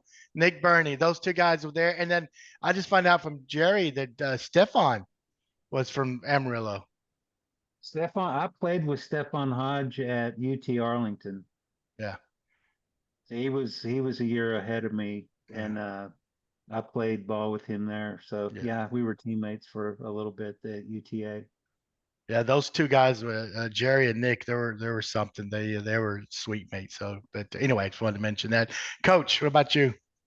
Well, man, John Dudley, and I know you said besides the coach, but Coach Dudley, just because he's, I still I could call him right now, and he would come to my aid. That's just he's been there my whole coaching career. I coached with him when I first started as his assistant.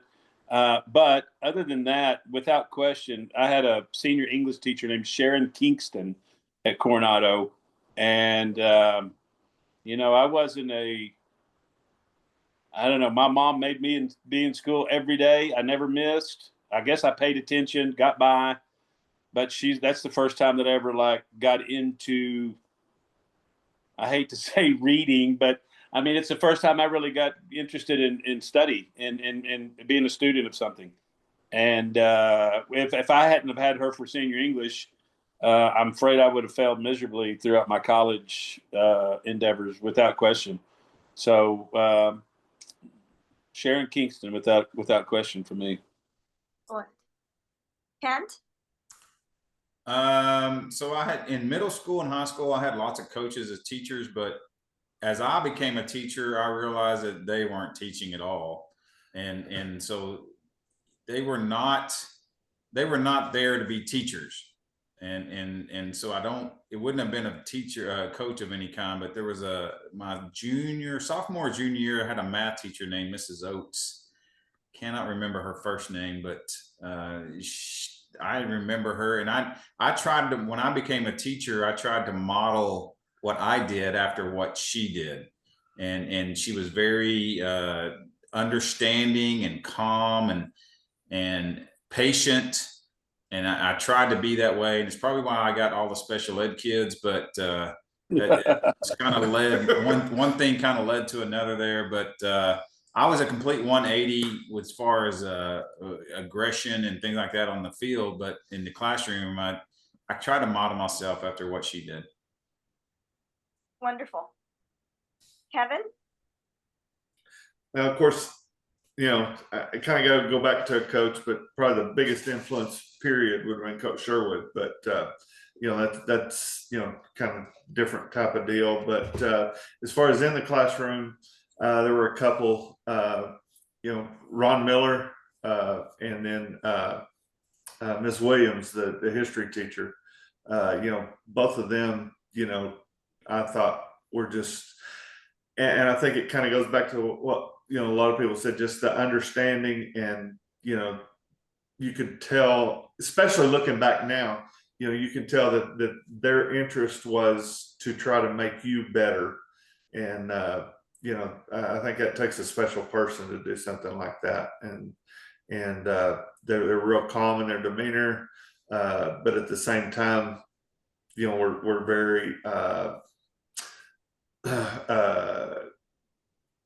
they really still had discipline, but at the same time we're calm in instilling that discipline. So, it's easier to respect someone when they treat you with respect. So, those two teachers were really, really good for me. Cool. Good. Well, I'm going to ask one more question before we go to our parting words. I'm going to start with Kent. Share a story that, some kind of shenanigans you did in high school. And you know what? I don't care. Forget my role. Throw them under the bus. But what's something that you can share? So when your Monterey classmates watch this, that they're like, oh yeah, I remember that. So That's have to be baseball related, FYI. Right. But I mean, that's all I hang out with. I hung out with baseball players, and my senior year, Jeff Pinnell, who Matter had previously mentioned, was our manager, but just the coolest guy for us to hang out with. And oh, he's going to hate when I tell this story, but we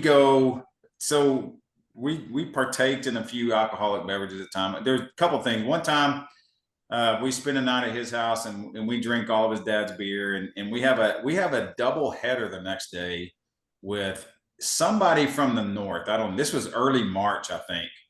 And it snowed, and we're thinking the game's going to be canceled, and it wasn't canceled, and we had to play the whole thing, and we played it hungover, and his dad was responsible for leaving us there with all the beer. But the funniest thing, sometime during that season, we have a night out, and Jeff is so out of it. He's just gone. And we take him back and to his house, and we knock on the porch, and we're so scared of his mom that we run away, and we leave him on the porch. Animal house. And he is sitting, he's out. I mean, he doesn't know where he is. He's laying on the ground in the corner, and his mom comes out there and sees him, and she locks him out. And he spends the whole night on the porch. And to this day we talk about that story. And then well, hope the light was out. It wasn't on. I don't remember. I just remember leaving him there and walking away. I was like, sorry, dude. You were a good friend dropping him off. We did ring the doorbell, and she did come out. But shouldn't she turn around and turn the light off and went back in and locked it? That's funny. Tony, you got something like that to share? Man, not that good, because the only thing I can think of is going back to our win streak thing that we did, and that was pretty crazy. Okay, I'll tell you what it was. So if we win a ball, win a ball game, win the second game, everybody goes into this sub locker room that was like a JV football locker room. Everybody gets naked, everybody. And then somebody gets up on the board, and everybody's going crazy, and you just make a mark on the board. And so every time we won, we would just keep doing that. Coaches weren't allowed in there, nothing. And it was the craziest thing, because the first time, I'm a sophomore, and we go, oh, we're doing win streak. And I was like, I have no idea what that means. Oh, you gotta get naked and go in that room. And I'm thinking, there ain't no way, man. I ain't going in there with you guys, because I think something's up, right? And that's exactly what it was. And, we had like a 12-game winning streak, 16-game winning streak, something like that. I don't know if they still practice that today. Probably not. But that's probably the thing that I can recall that was kind of that's a shenanigan baseball related thing. Okay. And Coach? Yeah, Again, it doesn't have to be baseball related. no question. Well, I'm a baseball dude, so That's fine. my senior year, we had a kid move into Coronado. I think he was a sophomore, and he was from China, Taiwan. I don't know, one of those. Okay, barely spoke English. His name was Johnson Koo. He ended up being a pretty good little player at Coronado, I think. But Coach Dudley would we had a chalkboard in our locker room, and our workout for the day was always written in chalk. That's our workout. Well, we had a senior, my senior buddy named D. Simpson, and he was nuts. But every single day, he would make that Johnson Koo rewrite on right beside that workout. He would make him write that in Chinese or Taiwanese or whatever language that he spoke. He would have our entire workout. He'd have to write it before he could get dressed and go to workout every day. Damn. I remember. Mosley. Man, I don't know. Don't be a Most wuss. of our things ended up because of me and Jim Robertson being in the wrong place at the wrong time. But I don't know. I know, and Kent talking about that, I got left on my front doorstep one time by he was a year older than me. I don't know if you remember Manuel Gonzalez, and he was scared of my mom, and so he did the same thing. He left me on the front doorstep, and did she let you back in? She did let me back in, but the first thing that next morning, my dad had me up. I was working in the yard the rest of the day. There you go. It was not a pretty sight, but yeah, and me and Jimmy got in a lot of trouble too. And actually heard from him for the first time in about 35 years. What is he doing? Where is he? He's down in San Antonio area. Okay. After they closed the XL deal, well, he transferred down there with Cargill, and but yeah, I heard from him. But we ended up in a lot of bad situations. That's fun that at least we can look back and laugh at now. But I think probably most of our problems, we were last of a dying breed, 83, 84, when they changed the drinking age to 21. Yeah, so for sure. All through my high school career, and I was a skinny little dude, but all through my high school career, we were going to the happy hours and whatnot in local establishments, and our whole school would be in there. We had to go to Nazareth, so we had to go 45 minutes. We were dry, and so we spent a lot of time bootlegging, and and then there was, of course, there was one lady. There's probably others. Her name was Miss Helen. You go across the tracks and you can get you a top boy for $1. You better have some money when you go to see Miss Helen, though. Yeah. And she said, "Hello, child. Come on in. What you need?" I said, "Let me have a pint of vodka." I don't like vodka anymore, but yeah. But guys, thank you. Hey, it's 2 hours, a little over 2 hours. Thank you guys for joining us. So, and I'm going to go ahead and remind you to, whenever Lisa will send me the video tomorrow, and I'll publish it on Facebook and YouTube. I'm going to share the YouTube link on the group text and share it, man. Put it on your Facebook page. Put it on your Facebook class page. Put it in there's a Amarillo or Lubbock. You mentioned that. Share as much as you can from our Go Knuckle page. That way you'll get a lot of views. And then, Kent, I hope you have better success. Maybe you still grab some Monterey guys. I like to do an all Monterey show. I like to do an all Monterey Coronado, Amarillo High. And also I'm talking to Jerry doing it on all Amarillo schools, maybe an all Lubbock one. So, I'm trying to do more baseball. So you guys help me out. I would really appreciate it. Cool. Yep. Cool. Well, gentlemen, these are your parting words. Coach, we'll start with you. Well, I just appreciate, I love reminiscing. I'm a baseball junkie. Parr pointed it out the very first, as soon as my picture came up, he said I look like an old man. I'm positive I look a lot better on the radio than a podcast. But oh well. So I had a blast, man. I love talking shop and just reminiscing, and I appreciate you guys inviting me. Yeah, and Kevin, he knows Mo very well, so that's how I got his number from Mo. Yeah. So Bless your heart. I do need to ask you, Plainview guys. I'm sorry. go ahead. My sister-in-law is Tammy Heineman, and her brother was Tay Heineman. Tay Hyman, So I'm Tay. sure y'all know the Heinemans there in Plainview, Yes. right? Yes. yeah, Tay. Yeah. He was a starting quarterback in 80. Yeah. he was a couple of years older than me, I think. Yeah. Yeah, he was the 80 graduate. And actually, when I mentioned the Pirates, his dad coached when I was first on the Pirates at 10. That's good it. dude. Yeah, so absolutely. We know the Heinemans. All right, Kent Parr, what's your parting words, brother? Well, same as Kent. Metter is just reminiscing about baseball brings up a lot of good memories and good stuff that happened. Of course, there's some negative stuff in there too, but baseball led me to, I guess, about 75% of my career after that, and I had spent the good part of it had to be 45 years, give or take, had something to do with baseball. And when I gave it up, part of it I missed and part of it I didn't, but it was, like the old saying, baseball been very, very good to me. And it was fun. Yeah. And I still like to reminisce about it. And then being on here talking with, Metter and some of those guys, it's been really good. Really good. Cool. Thank you. Tony? Well, this has been a lot of fun. I've enjoyed visiting with you guys, and like you say, baseball, the more you sit and reminisce, the more you see it's really shaped your life.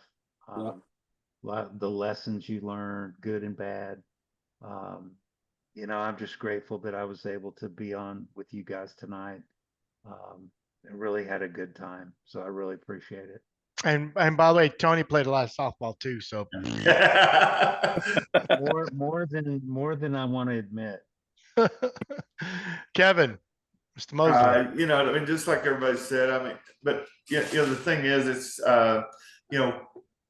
I'd never met Kent before. I knew who Coach Metter. I knew who he was, but I never met him before. Never met Tony, but just having the connection, makes it easy to talk to, and it's just great to, like you say, be able to go back and think about things and remember these things, and it makes gives you common ground, for people, and it's been a great game, and it's lucky enough to pass it on to my kid, which is how I met Parr, was with our kids, and so the more things separate, the more they come back together, and it just always seems to be around baseball, and baseball people are good people. So just enjoyed all the time with you guys, and Flo, we go way back, and always here for you, buddy. So cool, thank you. Hey, I'm in it, Lisa. We're going to Lubbock. We're going to his basement and do a live podcast. Yeah, let's do it. And we're gonna I hope Metter can come over too. Come on, Metter. Let's go. Tony, you're in Dallas, but hey, or you know what? We could put a team together and play in that tournament. Yeah, come down for the what is it? A podcast from the wiffle ball field. Hey, is it 4 people to a team? Yeah, 4 or 5. Hey, as long as I've already pulled a muscle just thinking about it. So I was gonna say, as long as that little kid is still available to run. There you go. And it's got to be indoors. It can't be outdoors. Can we get our kids to play in it? Yeah. Let's do that. Yeah, they're too old. You're talking about grandkids these days. Yeah, grandkids. Yeah, my grandkid runs for me. Well, guys, again, thank you. And you know what? I know I mentioned about doing more baseball, but if you want to bring some of the buddies, Tony, if you got some guys who are not baseball related, you guys want to shoot the shit, come on the show. Same thing with all you guys. Just bring some friends on, and we'll me and Lisa, we'll come up with questions. We've had golf one. Huh? Yeah, we've had an all women Odessa. We're gonna have a Odessa twirlers. So, man, y'all, it doesn't have to be a baseball related. But I'm gonna turn this over to Lisa. You want to give our parting words? Yeah.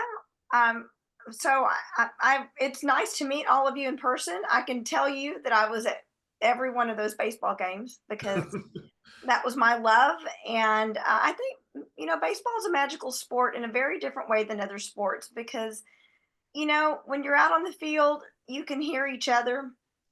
It lends itself, it's a sport that really lends itself to really deep friendships and camaraderie because of the pace of the game and that you can hear each other on the field. It's not the intensity and loudness that you have in football, which I love too, but there's something really magical about that sport. And even more so in the era that we all grew up in and that you guys played. Coach, you mentioned about culture. Before these school districts blew up, they were smaller. And so um, the capacity to build a culture in a team was greater during our era, and it made it that much more special. So you guys are super, super lucky to play when you did and to play against who you did and with your teammates. And, it was fun for me to be a witness in the stands. I lived at the baseball diamond. Even in college. So I'm just so honored that you agreed to come on the show and that you were so willing to, just come and hang and share your stories and just hang out with us. So thank you so, so much. Kevin, it's nice to see you again. Always, Lisa. And we are coming to that bar. Yes. Hey, I like old fashions. always open. Yes. Before we end, so Coach, are you still coaching? I retired 3 years ago from Monterey and had some physical things, and I went back this past season and was just an assistant coach at Trinity Christian, and just had a ball. I don't teach, I don't do football. I just show up and do baseball in the afternoons, and we had a great ball club. We played well all year until the last 5 games. It didn't play so well, but it was awesome. I really enjoyed it, and going back and doing it again this year. Wait, I just got a text from Lamone. He needs an assistant baseball. He wants to see if you want the job. I do baseball. I don't do football, and I love coaching football too, but it takes too much of your life away from it. It's 12 months a year I'm now. asking you that question. So, Kent, are you still teaching? I am not. I retired 4 years ago and have been in my self-employed mode since then. Oh, please don't tell me. I was going to say, please don't say that Mosley's your CPA. Hell no, I wouldn't let him touch my money. Hey, I've seen what happens to his. Yeah. Well, fellas, I asked you that question because my sister 4 years ago was the assistant superintendent in Lubbock, Dr. Teresa Williams. I'm at Cooper. Yeah. I was at Cooper, so different school district. Okay. So I didn't know if y'all had. I was at Cooper 29 years. Oh. Wow. That's incredible. Okay, well, we'll let you fellas, we're all old timers. It's way past our bedtime. Right. Got that right. Yeah. Thank you guys so much. Thanks, guys. Well, we'll see you guys again soon. See all of you again soon. Let's do it. Good night. Bye. Now I won't be able to turn it off now. I'll kick you out. Good night, Coach. That was fun. Yeah, that's my sport. So I really enjoyed it, and I could have kept talking with him for another 2 hours. I mean, easily. Yeah, You know I mean, those. It's been a long time. Why haven't we had baseball players on before? I know. I don't know. I was talking when Mosley did the football. I was talking to him about, hey, I said, tell them that we're trying to extend to other high schools. And man, I said, I love to do a baseball one. He goes, man, hey, I know a Coronado player. I said, really? Yeah, we're great friends. We golf all the time. And so I got him hooked up. He hooked me up with Kent Parr, and he literally sent. And I'm on that. I don't know if you are on that group private message on Facebook to 6 Monterey guys and crickets. So I said something, and then a month later I said another thing, and finally a third, and none of them responded. 0. I was really shocked. But you know what? Hopefully, I'm going to encourage Kent. Well, I'm going to share it to that group page and say, look what you guys missed out. you Yeah. still can join. So Well, anyway, I hope, yeah. I Go hope ahead. this opens the door for more. I can think of at least 2 or 3 more baseball shows that would Yeah, kind of bring it all to full circle, because there's a lot of players that we missed that could have been absolutely. on this show tonight. Absolutely. See, I like to talk to that guy, Craig Blacklock, that I mentioned that we had that pitching duel. Love to talk to him about that. So even if it's a 15, 30-minute conversation, I don't care. It's just, it was something that I I enjoyed. have some Hector Lamone stories. They are Okay. not to share on here. Well, I'll ask Kent if we can get him on Yeah. because he said he lives right down the road from him. So, all right, Miss Lisa, it's time to go to bed. And I think who's our next people? Let's see who's our next show is going to be the 5th of August, and it's going to be the 85 reunion, 85 committee reunion, August 5th. So can't wait. Excellent. So all right, good night, everybody. Good Peace night. and love. Peace and love.